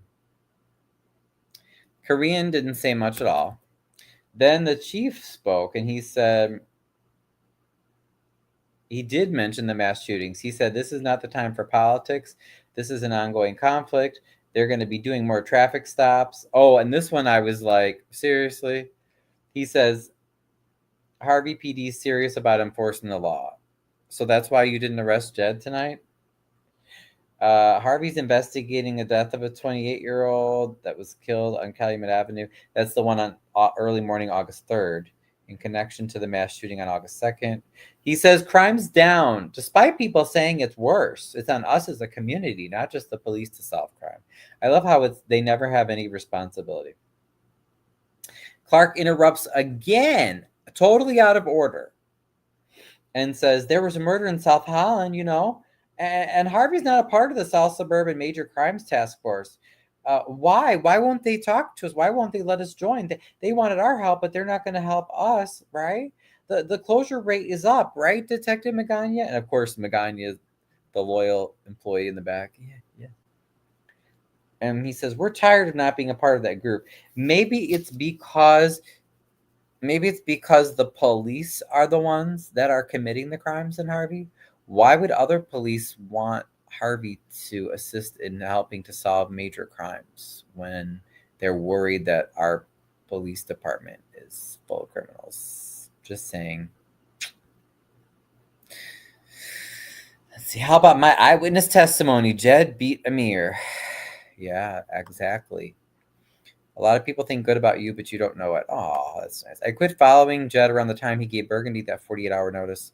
Cited him just before that. He was misusing Bible scripture, and I called him on it. Good, Wyoming. Good. Because, yeah, sometimes Burgundy's, she said she was upset, and I think Shay and me and some other people, and saying, like, hey, why didn't you guys help us last year? But I told them, I said, I really didn't know, I really didn't know that much about Dalton and about what Jed was doing. I was fully consumed with my Harvey stuff. So if I would have known earlier, I definitely would have spoken up because I don't like to see anyone bullied. He harassed you live, Wyoming gal. Oh boy. Aw. And you guys are saying your appreciation, which is awesome. Yeah. So we can skip a whole bunch. Police chief and Clark says, why aren't we on the major crimes task force? Let's see, the fire chief doesn't say much. Public Works just says, we helped the film company, and now we're cutting grass and cleaning up. And they do cut some grass. They do some cleaning up. It's not nearly enough, though. And there's so many poles that need to be patched, street holes, potholes. Then this is Caesar, who works with economic development. He says they are catching up on applications. He is saying most of the vacant lots, etc., are owned by private owners. That's not true. There are a lot. but there's a lot that's owned by the city too. At least, let's say around 500 lots, I would say, owned by the city. He says they're trying to have to buy the properties. They're looking for attorneys to help. They want to get the properties via judicial deed, tax deed, etc., and that they're going to continue selling city-owned properties. But how are they deciding who gets the city-owned properties?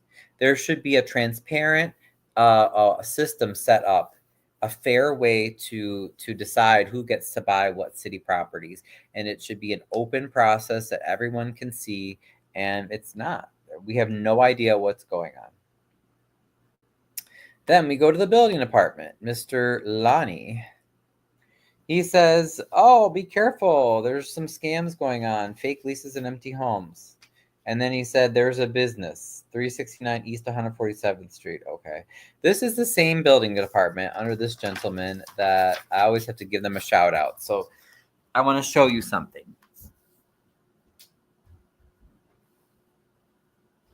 This is what the Harvey building department does. And this is why I'm saying, like, most of the information we get is it's all unverifiable, and it's just all live. This is just a small amount of the tickets that I've gotten recently. The totally bogus tickets in the mail on one of my properties, okay? Because I asked questions about how they're spending our tax money. This is what Mr. Lani, this guy that was talking, who's over the building department, this is what they do. You see this? You see? This is what, let me tell you what the building department really does. This is what they do. This is a partial, this is just a recent mailing, okay? And these are all bogus tickets. We're talking tickets for 1,000, 500, 250, some lower for 50, but I haven't done anything wrong with any of my properties. It's because I ask questions about how they're spending money. That is how the city of Harvey is being run. There you go. I just told you everything you needed to know. We could skip all the rest of the reports.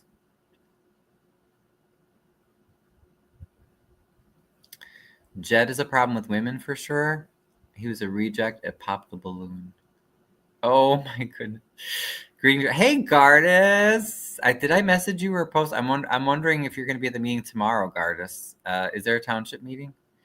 French and I are YouTube amis. Oh, yes. You are amis. When Jed talks about the state comptroller holding back funds, why doesn't he talk about how the city is delinquent in their financial audits? Correct, Gardis, because I believe Dalton has still or had the same issue. So the state comptroller is doing exactly what she is supposed to do. Ryan et moi, on parle français. Yes, we can practice our French. And redeemed, you were saying exactly. I just don't know to what. So what were you saying exactly to? Oui, you guys speak French. Très bien, je parle français un peu. That's right, because you're near Canada, too. I love my français. I miss my Frenchies. So, yeah, that's basically everything with him. So we can skip him. Look, see how I'm going to save you so much time. You didn't have to sit through that. Communications said, oh, we've had several videos made, and the TV filming was done in Harvey. Like, girl, what do we care about some stupid TV show filming in Harvey and what they think? We're the ones that have to live here. You guys can fake things and bribe these people and give them some false image of the community for, a few days. The HR lady says, some youth visited with the mayor and the youth loved it. Aw. Okay, but again, that doesn't mean he's doing his job. Senior services, there was really nothing significant said. Revenue department, that's the guy that's supposed to be collecting, I guess, overdue bills or something. He said something at the end that I didn't catch. People made a noise.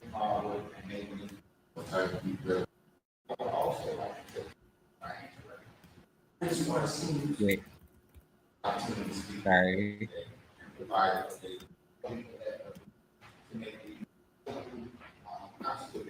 He's so quiet.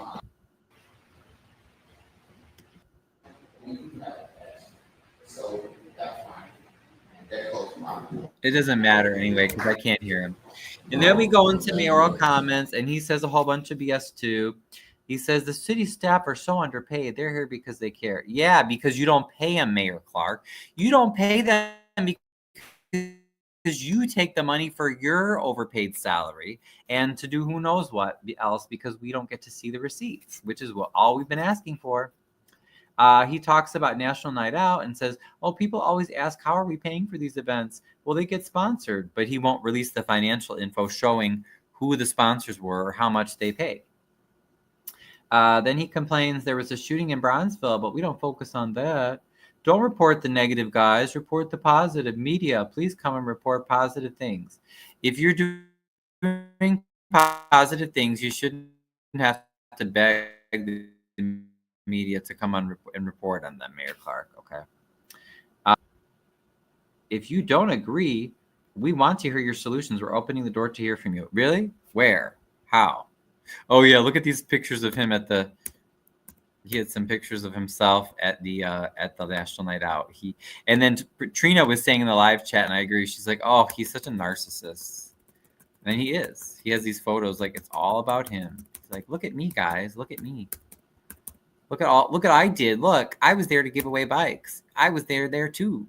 That's in front of the building that he wants to demolish. So he's too much. This guy's too much.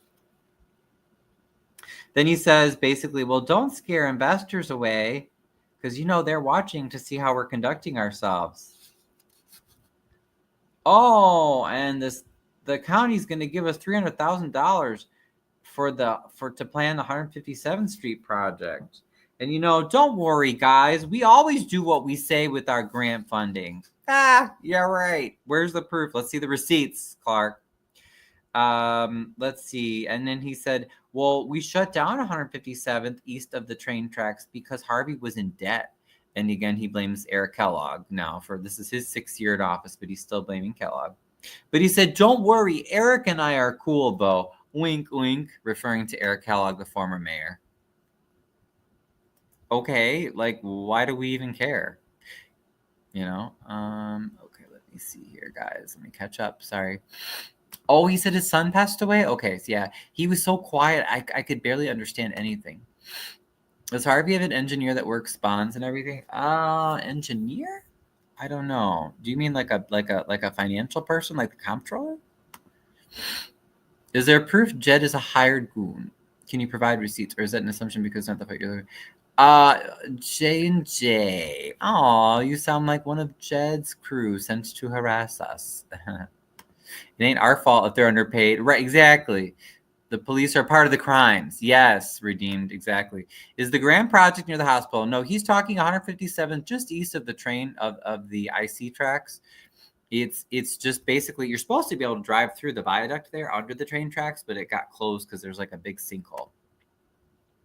Don't sponsors usually want to be recognized that they're part of the donation advertising? Yes. I think some of them I have seen, some at least posted on some of the city events, but again, we don't ever see the actual receipts, the financial information for the event. So, if the event cost $30,000, let's say they showed that there are 15 sponsors, but we don't know, did those 15 sponsors pay altogether $2,000 and then the taxpayers pay the rest of the $28,000? Like, we don't know, right? So it's all meaningless. That's why I'm saving you all this time, giving you my rundown. So after he assures us that one of the most corrupt mayors in Illinois history, Eric Kellogg, that he loves to blame for all of Harvey's current problems, but he assures us they're cool, so don't worry about it. We weren't worried about that anyway. And then he says something, he starts singing about, we get this money. I don't know what that was. He says that, again, don't worry, everything's under control. We met with the state comptroller and they're willing to help us. Some people think a forced audit is a bad thing, but I push for audits as an alderman, so it's a good thing. But you're the mayor. You've been the mayor for 6 years. Why should we have to have forced audits? That means you're doing your job horribly. Horribly. You should never have to have a forced audit, ever. Ever. Unless you are just like the worst politician ever and you're trying to hide money. It's so stupid. Yeah, why does Jed get princess parking treatment? I wonder who's doing that. Thank you. Mm-hmm. And create a sponsor for the cause. What does that mean, French? A sponsor for the cause? Or you mean like they're making it up? Like they're just saying that someone's sponsoring it? So yeah, after he tries to make people think, oh, it's not bad that we have a forced audit, which is horrible, forced audits. He again blames the commercial properties that says we can't have services because they don't pay their taxes, and that's not true. Again, as I explained before, if you want to address issues with property tax revenue, the big issue is that there are so many properties that the city owns and lets sit and doesn't do anything with them, so they don't pay into the property taxes. And then there are also privately owned properties that the city doesn't do anything to make sure that they get sold or that they get used appropriately. Again, they just let them sit and rot, and there are no taxes paid on those properties. So that's actually the city's fault. That has nothing to do with certain businesses that might be behind on their taxes, which that has nothing to do with the city in the first place. And that's the county's job to enforce the taxes. And if we are going to do something, we should be helping the businesses pay their taxes, not charging them extortion fees that don't even go to the taxes they owe. So you see, this is all a red herring. Don't listen when he brings up the property tax thing. He basically just don't want you to not look behind the curtain and don't ask about what he's doing with the money. He says, we didn't raise the city tax rate. I don't think that's true. I think they raised it up to the legal minimum, which I think is like 4.99%, raising the city's portion of the tax levy. Because if they raise it any more than that number, whatever the legal limit is, then they have to have a special hearing on it. So I don't think that's true, but we can fact check that. Maybe Amanda knows. Kellogg can never get a bond, but rumors is Kellogg may be running against Clark. Yes, I've heard that too. So McCaskill might be running. Colby says she's running. Kellogg might be running. Clark's going to run. He's a classic abuser. He wants us to be quiet about the abuse. Thank you. Thank you. You nailed it. You nailed it. Sorry. It's okay, baby. I just scared the dog. Exactly. He is like the boyfriend or the partner, that's going to slap you and beat you up all day. And then the moment you ask a question or start to speak up, or maybe if you yell for help, then he cries victim and says, oh, they're being so unfair. Like, why are they yelling at me? Well, it's because you're beating up your town, your residents, your businesses. You're abusing them day after day with the pile of fines that I showed you, right? This is abuse, people. Abuse is not just getting hit in the face. This is also abuse, okay? He abuses the residents and the businesses. And then when we speak up for ourselves, he wants to gaslight us and try to tell us to be quiet. Ain't happening. So I agree, Melissa, on that one. I bet that's the same things the man who beat his mama said. It could be, right? Unfortunately, a lot of times people learn that. From abuse begets abuse. Did Rogers pay his back taxes for the bikers club? We should look into that. Not that I'm aware. I mean, making it up. Get grant money, give it to your organization your sponsor, and dissolve your organization. Oh, yeah. That's true. Yep, that's true. That's very true. Yep. Create false sponsors is for that. Okay. Sinkhole, if you check by 157th, just east of the viaduct, and poorly, yeah. So we're not gonna be gaslit, guys. All right, and then he says, so I think he lied about raising the city's tax rate. I think they raised it, but just to the minimum before they had to have a special hearing on it. Then he rants some more at the businesses not paying their taxes to try to distract you. And then he says, the film people were very happy to be here when they were filming. They loved it. Again, who cares? They don't live here. You just, they probably did get treated well, It's like people in the front of the house treating a customer great, and in the back of the house, they're like beating the staff, Clark says we need attorneys to acquire more property. Oh, and we're getting new businesses. And then he wants to rant on this Chinese place that I used to go to, we closed it because it was basically dirty. Like when he took office, it's like, okay, again, what does that have to do with anything, Clark? You are inept. You and the 4 Alder yes men need to resign. End of story. Any questions? That is what we should take away from this. If you have had 6 years to run a city and it looks worse than when you got in, you need to go. And I'm not waiting for 2027 elections. You need to resign now. You violate people's rights every day. You abuse your residents. You break the law. You stretch the law. You get as close as you can to just, you know, committing horrible federal and state crimes without doing it, and then you still commit others. I mean, this is not okay. They all need to go. They should all resign. Why should we give them till 2027 elections? Why? They're just going to put the city in more and more debt and just screw things up more and more. They need to go. If Jed wears those black pants one more time, I'm going to scream. The bond that the city of Harvey defaulted on was under Kellogg. Right, exactly. So why hasn't Clark fixed it in 6 freaking years he's had? No, Kellogg, I believe, can still run. His socks look like he can stand up when he takes them off. Oh, oh Lord. So basically that's about it, guys. Because, you know, then he just talks way too much and he says nothing and it's hot in there. But I want us to watch dismissal. Okay, so watch who talks to whom. So once again, I'm And look at, they like to put the lights off on us right away. Yeah, you've been on there before. Like they're horrible. It's like, get out, get out, get out. Like, seriously, we just had to sit and listen to all that.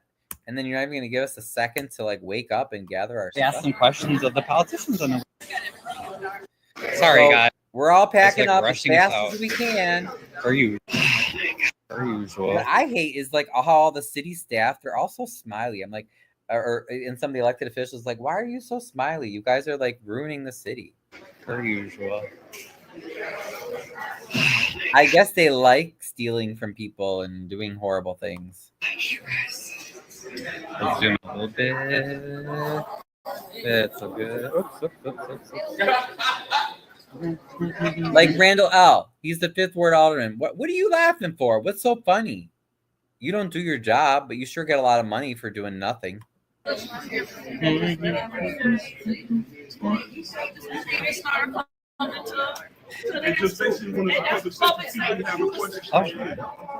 Shirley, do you have any updates on that incident Saturday night? And then Shirley ignores me. She doesn't want to answer about why all the cops were at 159th and Carroll on Saturday night. She's whispering something to Chappelle, who knows what. But you see what I mean? How these people are just jerks.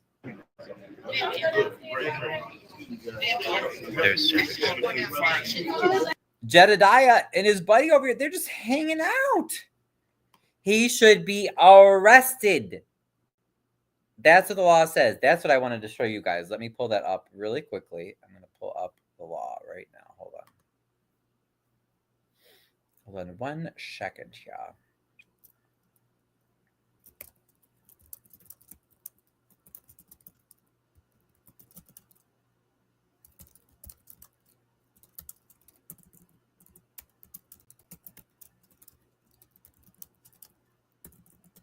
Oh, wait, actually, never mind. I just realized I wrote the exact reference in my speech, right?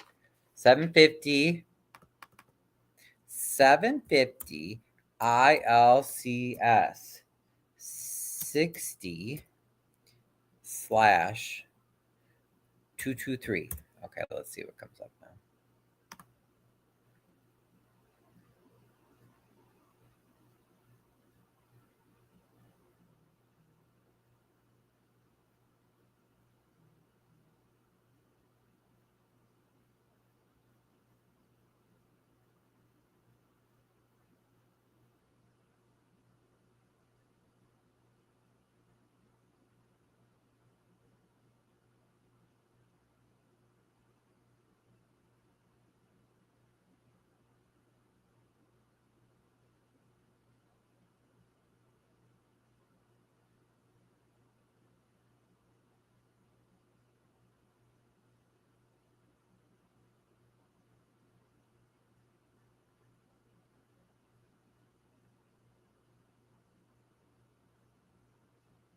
Okay, sorry. I'm just looking to find it here.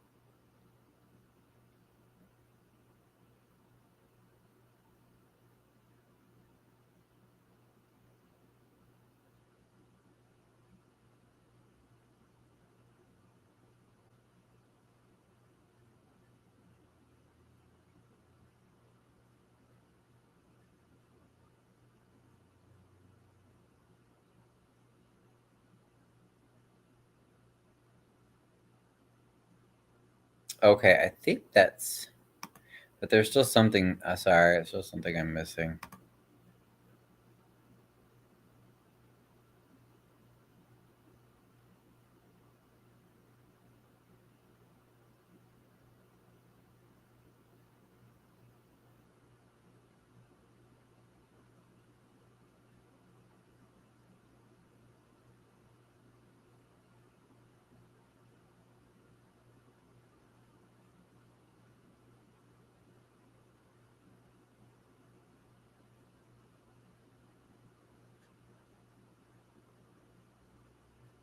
Okay, that's not. I'll find it. I'll find it.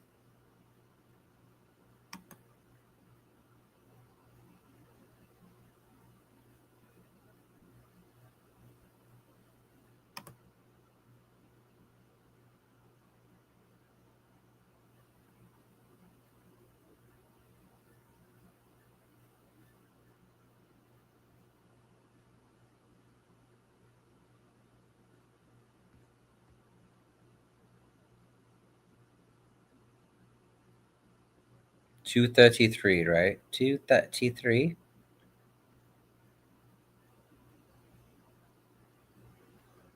There's 217, 222.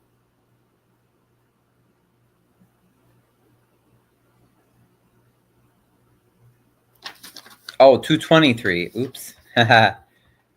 223.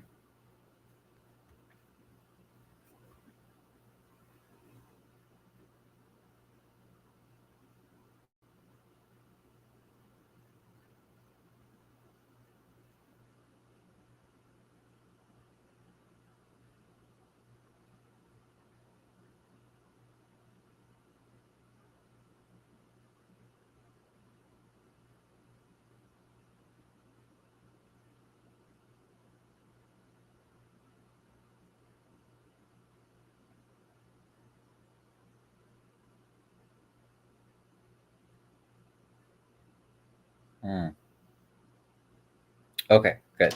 That's good. Sorry, there's just like so much there. I'm like, wow.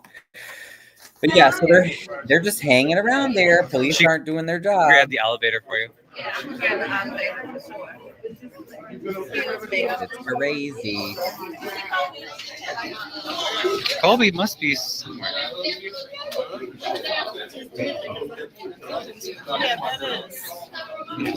Yeah, they're all just like happened on Saturday night. Really? I don't know if she's going to answer, but we'll ask on our way out.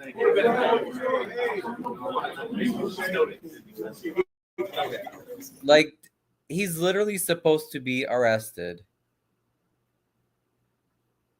and he's just hanging out. I don't get it. Like, they just don't follow the law.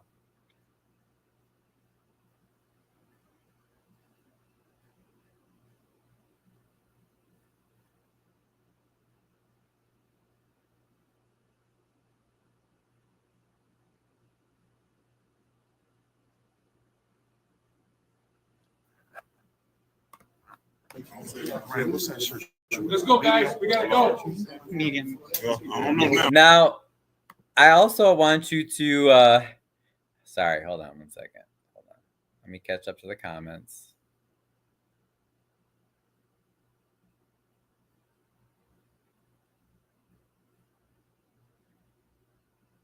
He can again, but it would not be a good look for Harvey. Yeah, I would not support Mayor Kellogg again. Why bring Kellogg up tonight? I don't know. It was weird. Jed is still there. Why is he still there? That's what I don't know. Right. It was very strange. He wants a confrontation. Just very like he's not there to keep the wall in place. Very, it makes me uncomfortable, Vivian uncomfortable, Beth uncomfortable. It's just Yeah, and he was just hanging around. You know, he's really not supposed to be that close to us. If the police are not to arrest him, they should have asked him to move away at least, right? Yep. They all know Ryan has a protective order. Exactly. Yep. He's giving you the thumbs up. Jed was? French, I agree with you. Ruby was Jed or I felt because Ryan video was nothing like he or she said, right? Exactly. It's really about Harvey, but this person does keep inserting himself into Harvey business. Sorry, I swear to God, I'm going to find this.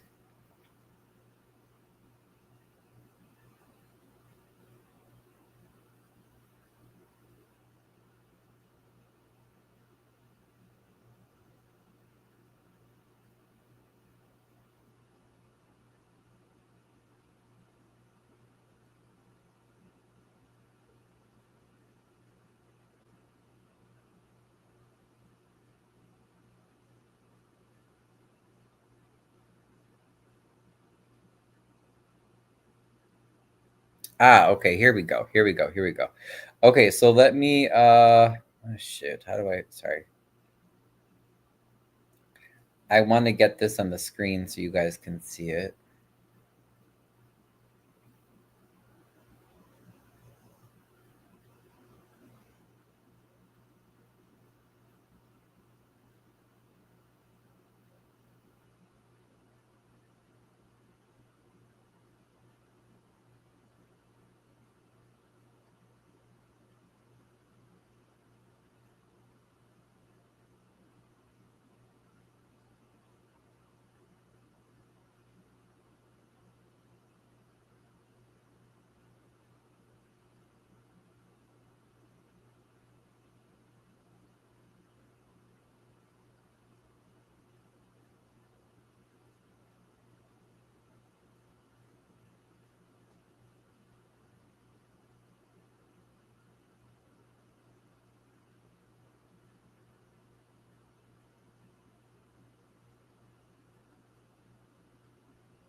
Okay, so if I open this. Oh, I know. Duh. Sorry, bear with me, guys. I'm so sorry.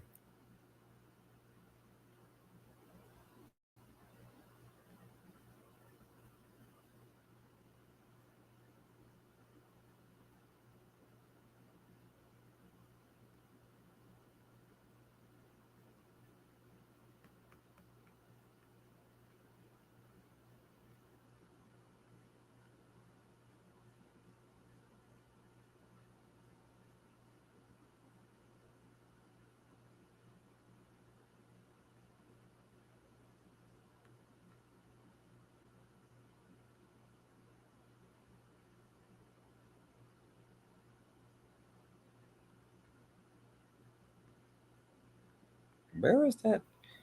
I wanted the actual.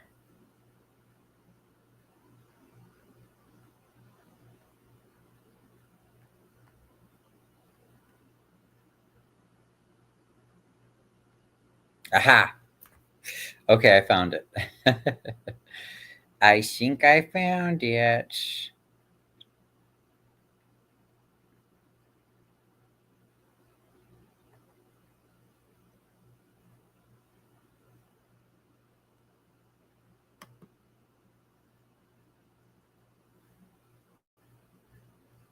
Wait, now I gotta catch up with your comments. Beth says he's not a stable person. He should be in jail. Very dangerous person. He even looks like he's trying to intimidate with his body language. Something should have been done since you have the PO not. I agree, but you'll see. I did ask them to address it, but they didn't. Oh, you think so? Me a thumbs up? Wait, I'm gonna see. Mandy said he gave me a thumbs up. Let's see. She grabbed the elevator for you. Yeah, I'm glad the elevator for sure.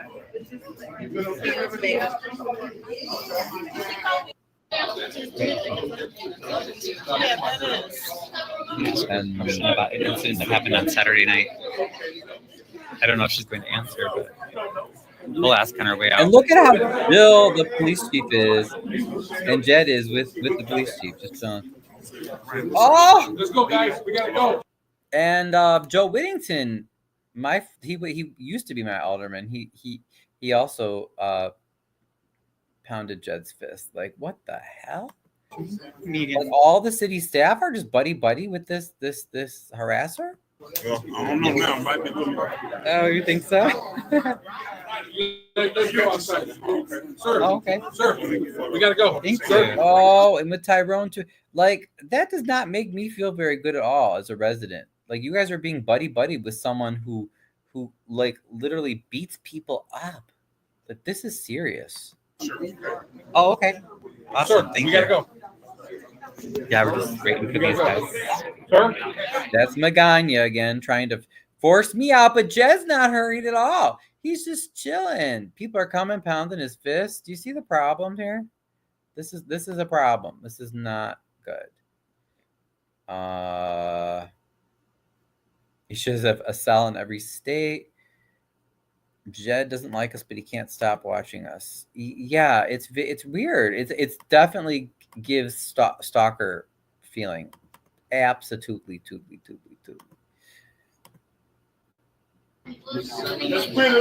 me? We have to go outside. No, we gotta go. There's the mayor walking behind himself into his lobby. office. Yeah.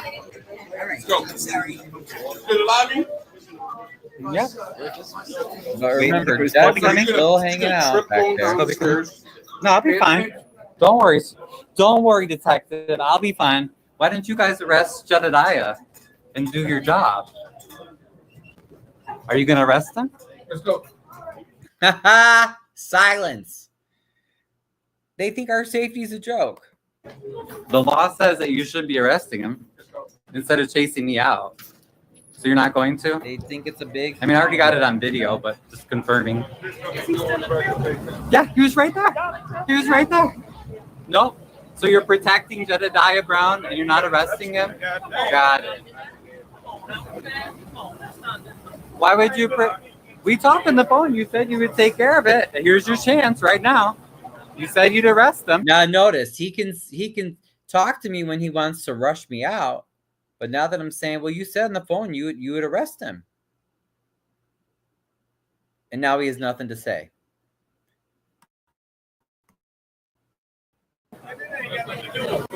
There's your chance right now.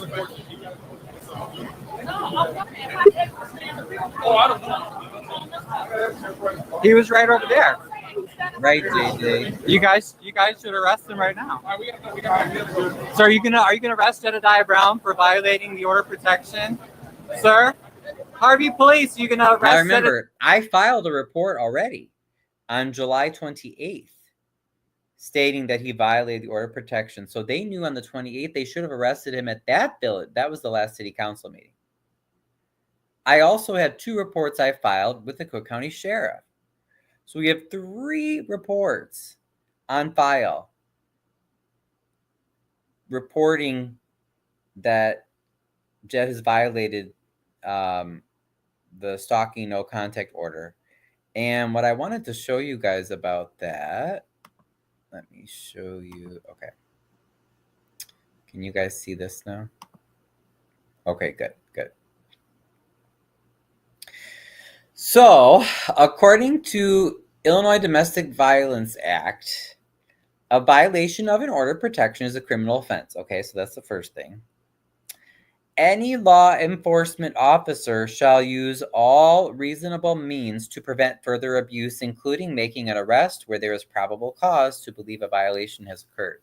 Now, remember, Harvey took a report saying that he violated the order of protection many times in many ways in the past. This has nothing to do with just his behavior tonight, which that could be considered a violation. We're just talking about the past since he was first served with it. And then the sheriff also has issued 2 reports, documenting this violation. So there are 3 police reports. A law enforcement officer shall arrest the respondent when the officer has probable cause to believe the respondent has violated an order of protection. Now, notice it doesn't say a law enforcement officer may, does it? Does it say may or does it say shall? Look at the verb. Look. Shall. Let me read that again. Law enforcement officer shall arrest the respondent when the officer has probable cause to believe the respondent has violated an order of protection. My police reports show way more than probable cause. And they know that. They've known that since July 28th, actually even before that, because at first Harvey was fighting and they were going to refuse to take the report. So why are you not doing your job? And then my question is, does that mean that Harvey is violating state law? Because if the state law is saying that, it's not saying they may arrest, it's saying any law enforcement officer shall arrest, shall use all reasonable means to prevent further abuse. Pretty bad. Pretty bad. They don't want to be stuck having to watch him all night in the jail. You have something, Jedi don't have a house. Yeah, so I don't know what's going on, but that's pretty crazy to me, man.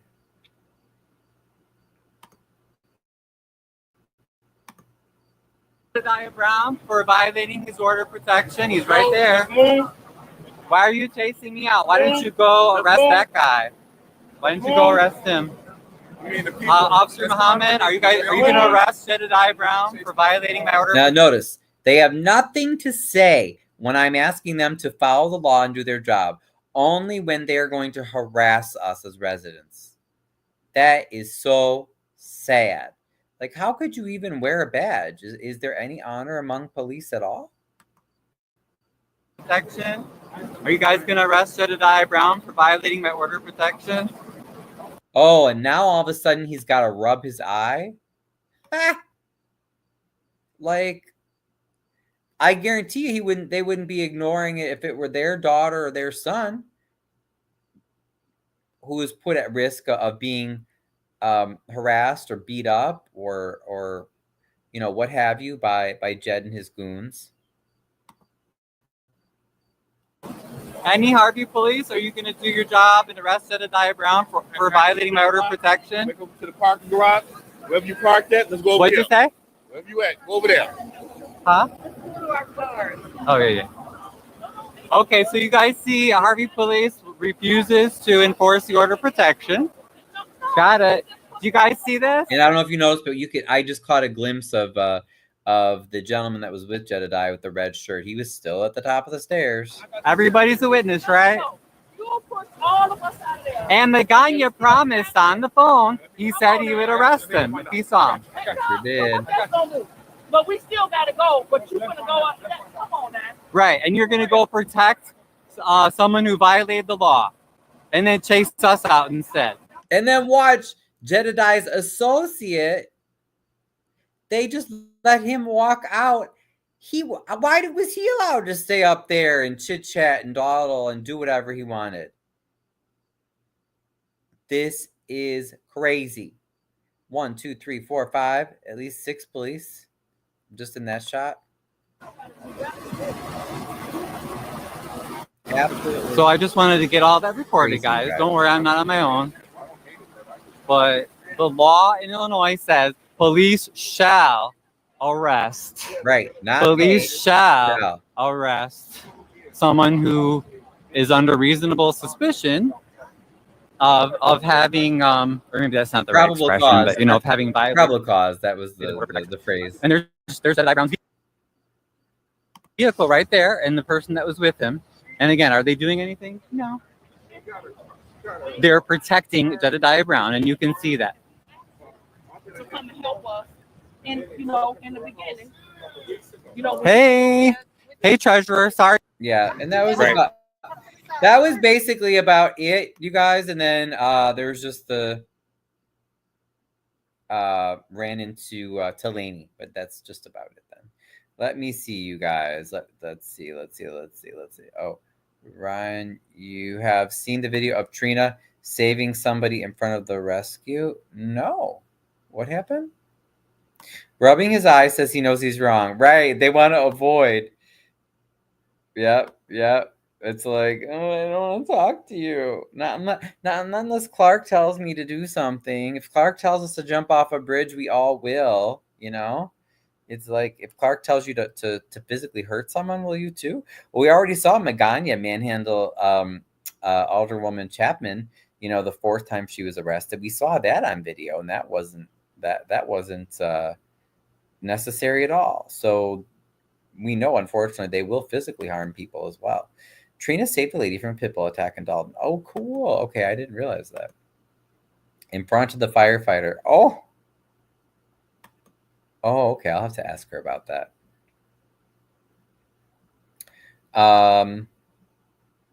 Yeah, let's just get to the Delaney bit. Alderwoman Smith, you have any comments on why your niece attacked me? Do you have any comments on why your niece attacked me, assaulted and battered me? No comment? Any more people? You said there are more people that are going to come after me? All right, I got that on video. And they jumped the man and his daughter, and all the woman. I'm sorry? She's saying that we're professional liars. I was there when you got beat up. That's not a lie. I was there. I almost got attacked. Thank you, Beth. Beth caught it too. Beth's like, she was calling us liars. I saw I was a witness. Thank you, Beth. So you called me a liar? Got it. And why did you drive her car away when the police told you not to? Because it was going to be towed. Look who the police protect. Not the residents. What a fucking joke. Right, nothing. That's what I thought. They protect the criminals.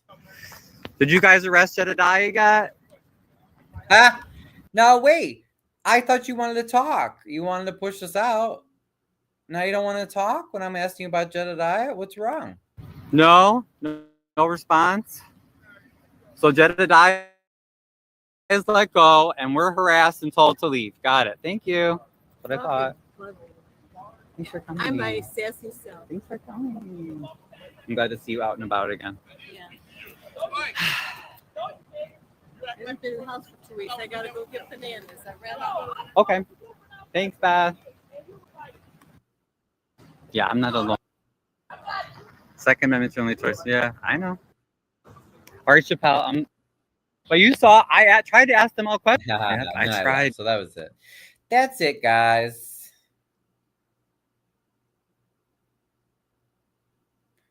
Okay, get out of here. Get out of here. That was a unnecessary comment there. Oh, wait, I lost my comments now. Oh, shoot, you guys. What happened? What happened to my comments? I can't see them now. Darn it.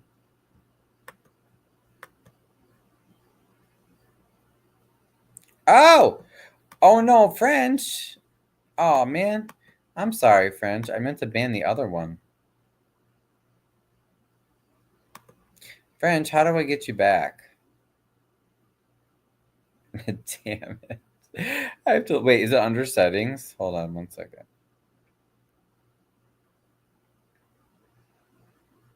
But yeah, when Gardis, are you still on? When is the or anybody, is there an adult meeting tomorrow night?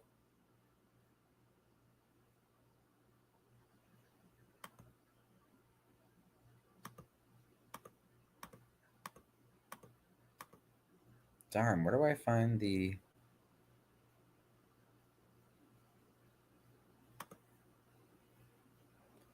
Okay, I'm sorry, French. I'll figure out a way to fix it. I don't know how to do that, but I'll figure it out.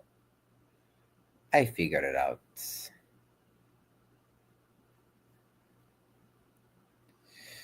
Oh, thanks, Bella Marie. I'll be sure to screenshot all of that and add it to my case. And Kid, you too, yeah. But yeah, so hopefully tomorrow we will if the township meeting is tomorrow, I will be there and I'll stop by that. So thanks, guys. Yeah, if you guys had anything else, just let me know.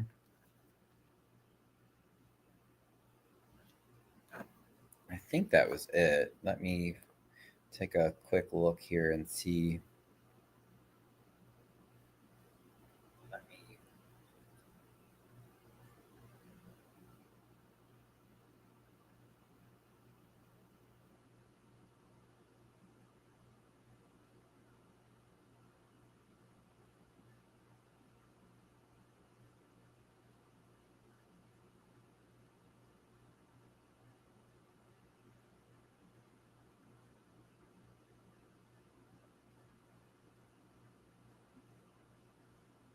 Oh man, how do I get you back?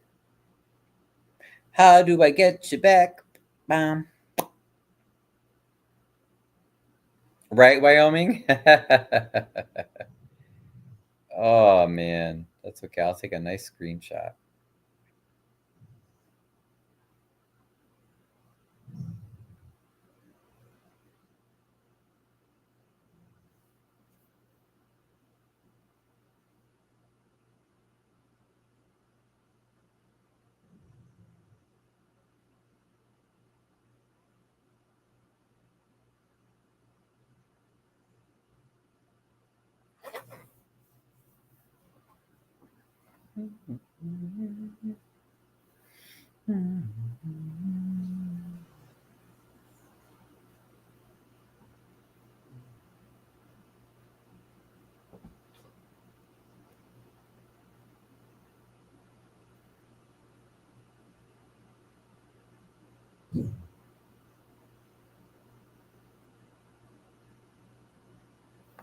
What's up, baby? You want to go outside again?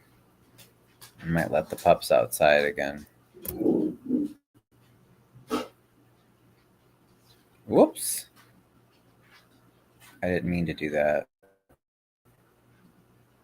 But yeah, can anybody check? Does anybody know if there's a township meeting tomorrow?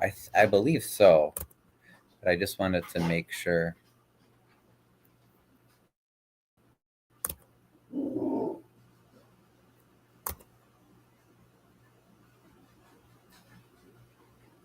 Yeah, you're welcome. No apologies. I'm so glad I was able to be there. It was great to have Vivian there. Great to have everybody there.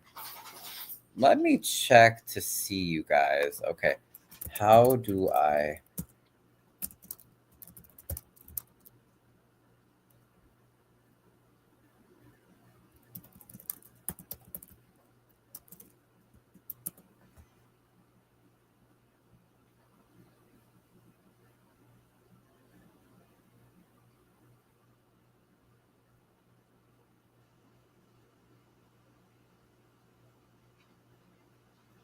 Oh, okay. I go to Creator Dashboard. Moderation. How do I unban on... How?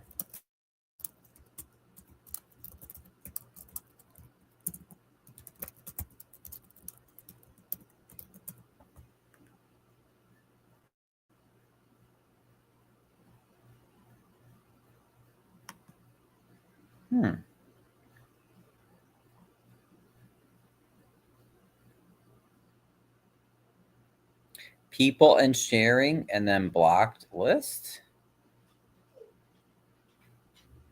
Okay, so I go to people.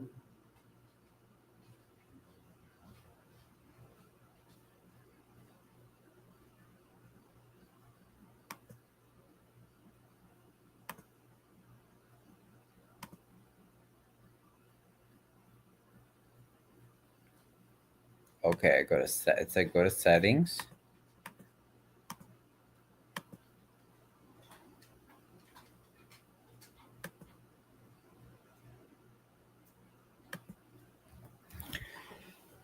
My Google account.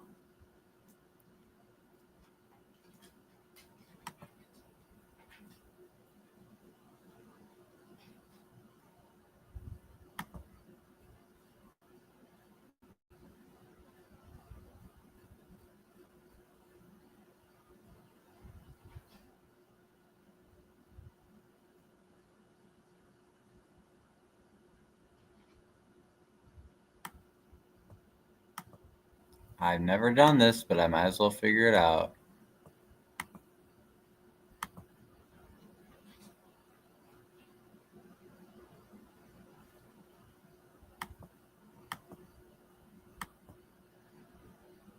Come on, man.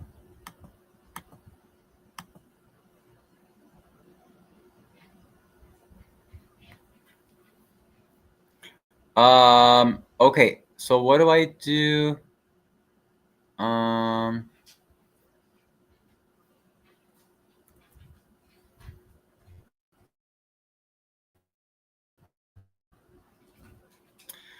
Taking down other charlatan in the courts, people, and to block list. Go down list and unblock list. Where do I find the blocked list? Do you know? Is it under people? No. Man, that's so frustrating.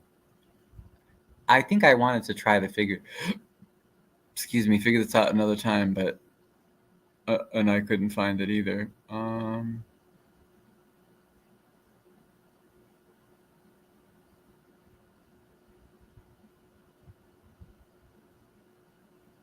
Oop.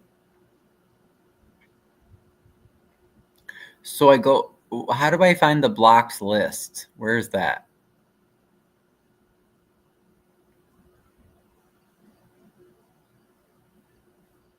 Okay, no, not edit there.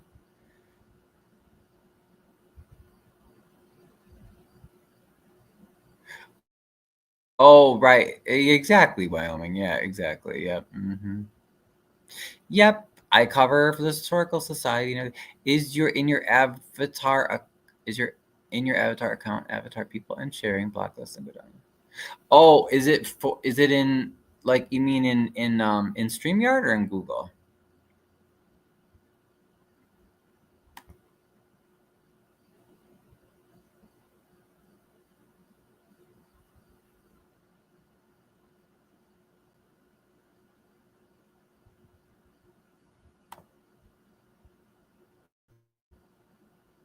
Oh, okay. In Google, I see it. Blocked.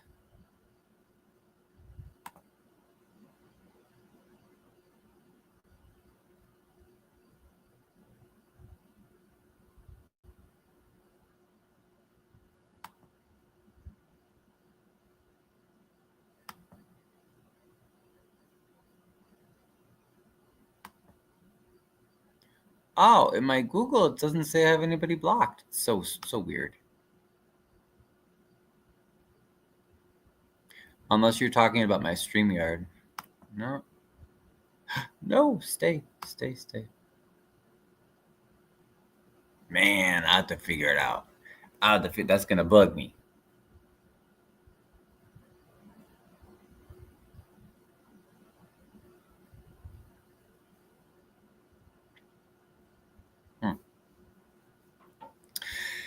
Okay, guys. Well, yeah, unless anybody has anything. Oh. Thank you. Someone sent me. Thank you, Diana. What did you say? Okay. So go to YouTube Studio, hidden users.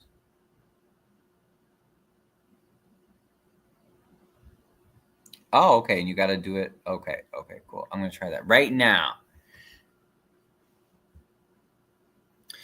People and sharing. Yeah, I checked. You know what? I did look in people and sharing, and then I went to blocked users, but it didn't list any, which is weird.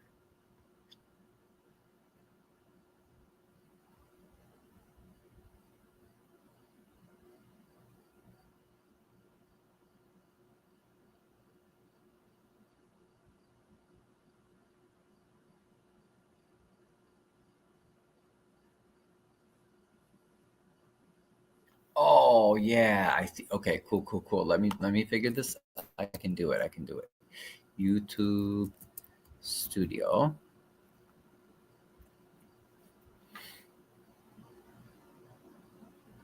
Somebody just tell French that I didn't do it on purpose. I'm gonna unblock you, French, I swear. Okay. Click your profile.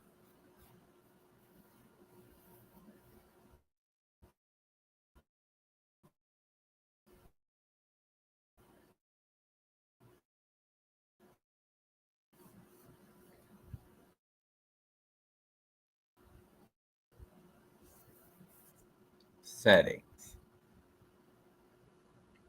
Community moderation.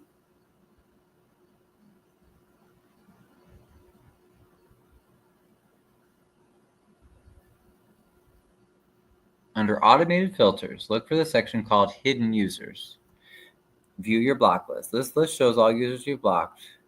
You can remove someone by clicking the X. Oh, okay. Yes, okay, cool.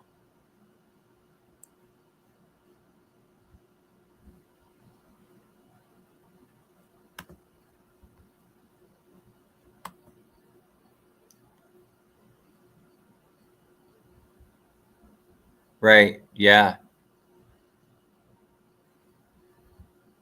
I unblock in Google by pressing avatar and in Google account move to people and sharing. For creators that work, sorry to mislead. Oh, yeah. No, that's okay. If you had a mod that would help, I bet Crook would be able to bring French. Yeah, I don't know. Crook's usually good, but I don't know where he went. French Wrench patiently waits at the gates of hell for right. I did it, French. Come back. Come back to me. Reviens. Reviens à moi. Come back. Now let me see. Oh, I was so... but his comments aren't showing up in my chat. I swear to God, I did what you guys said to do to unban. Let me double check. I swear to God.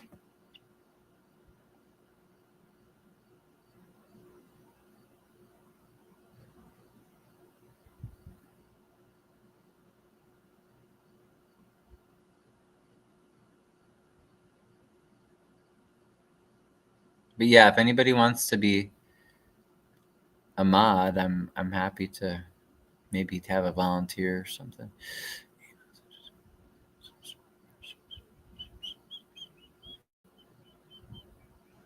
Yep. No, I freed him. I freed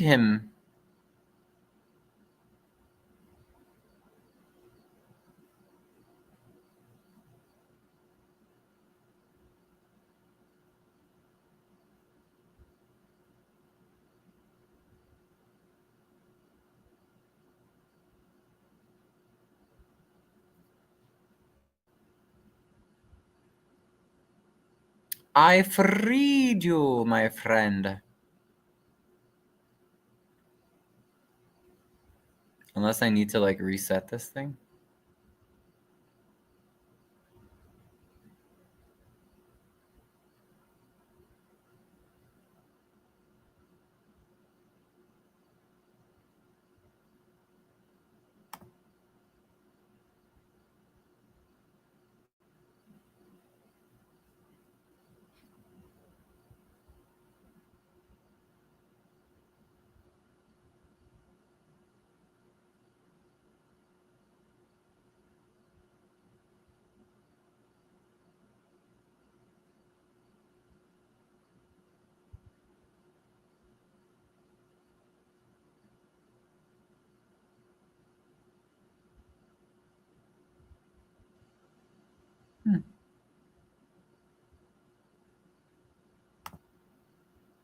Yeah, maybe I'll refresh this here.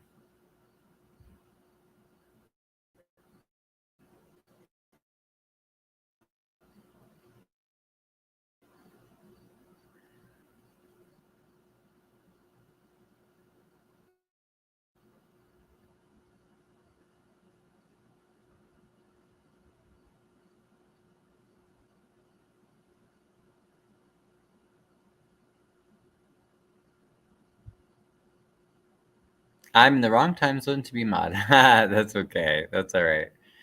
That's okay, guys. Well, thanks for joining, everybody, and I will leave you guys then to have a wonderful night.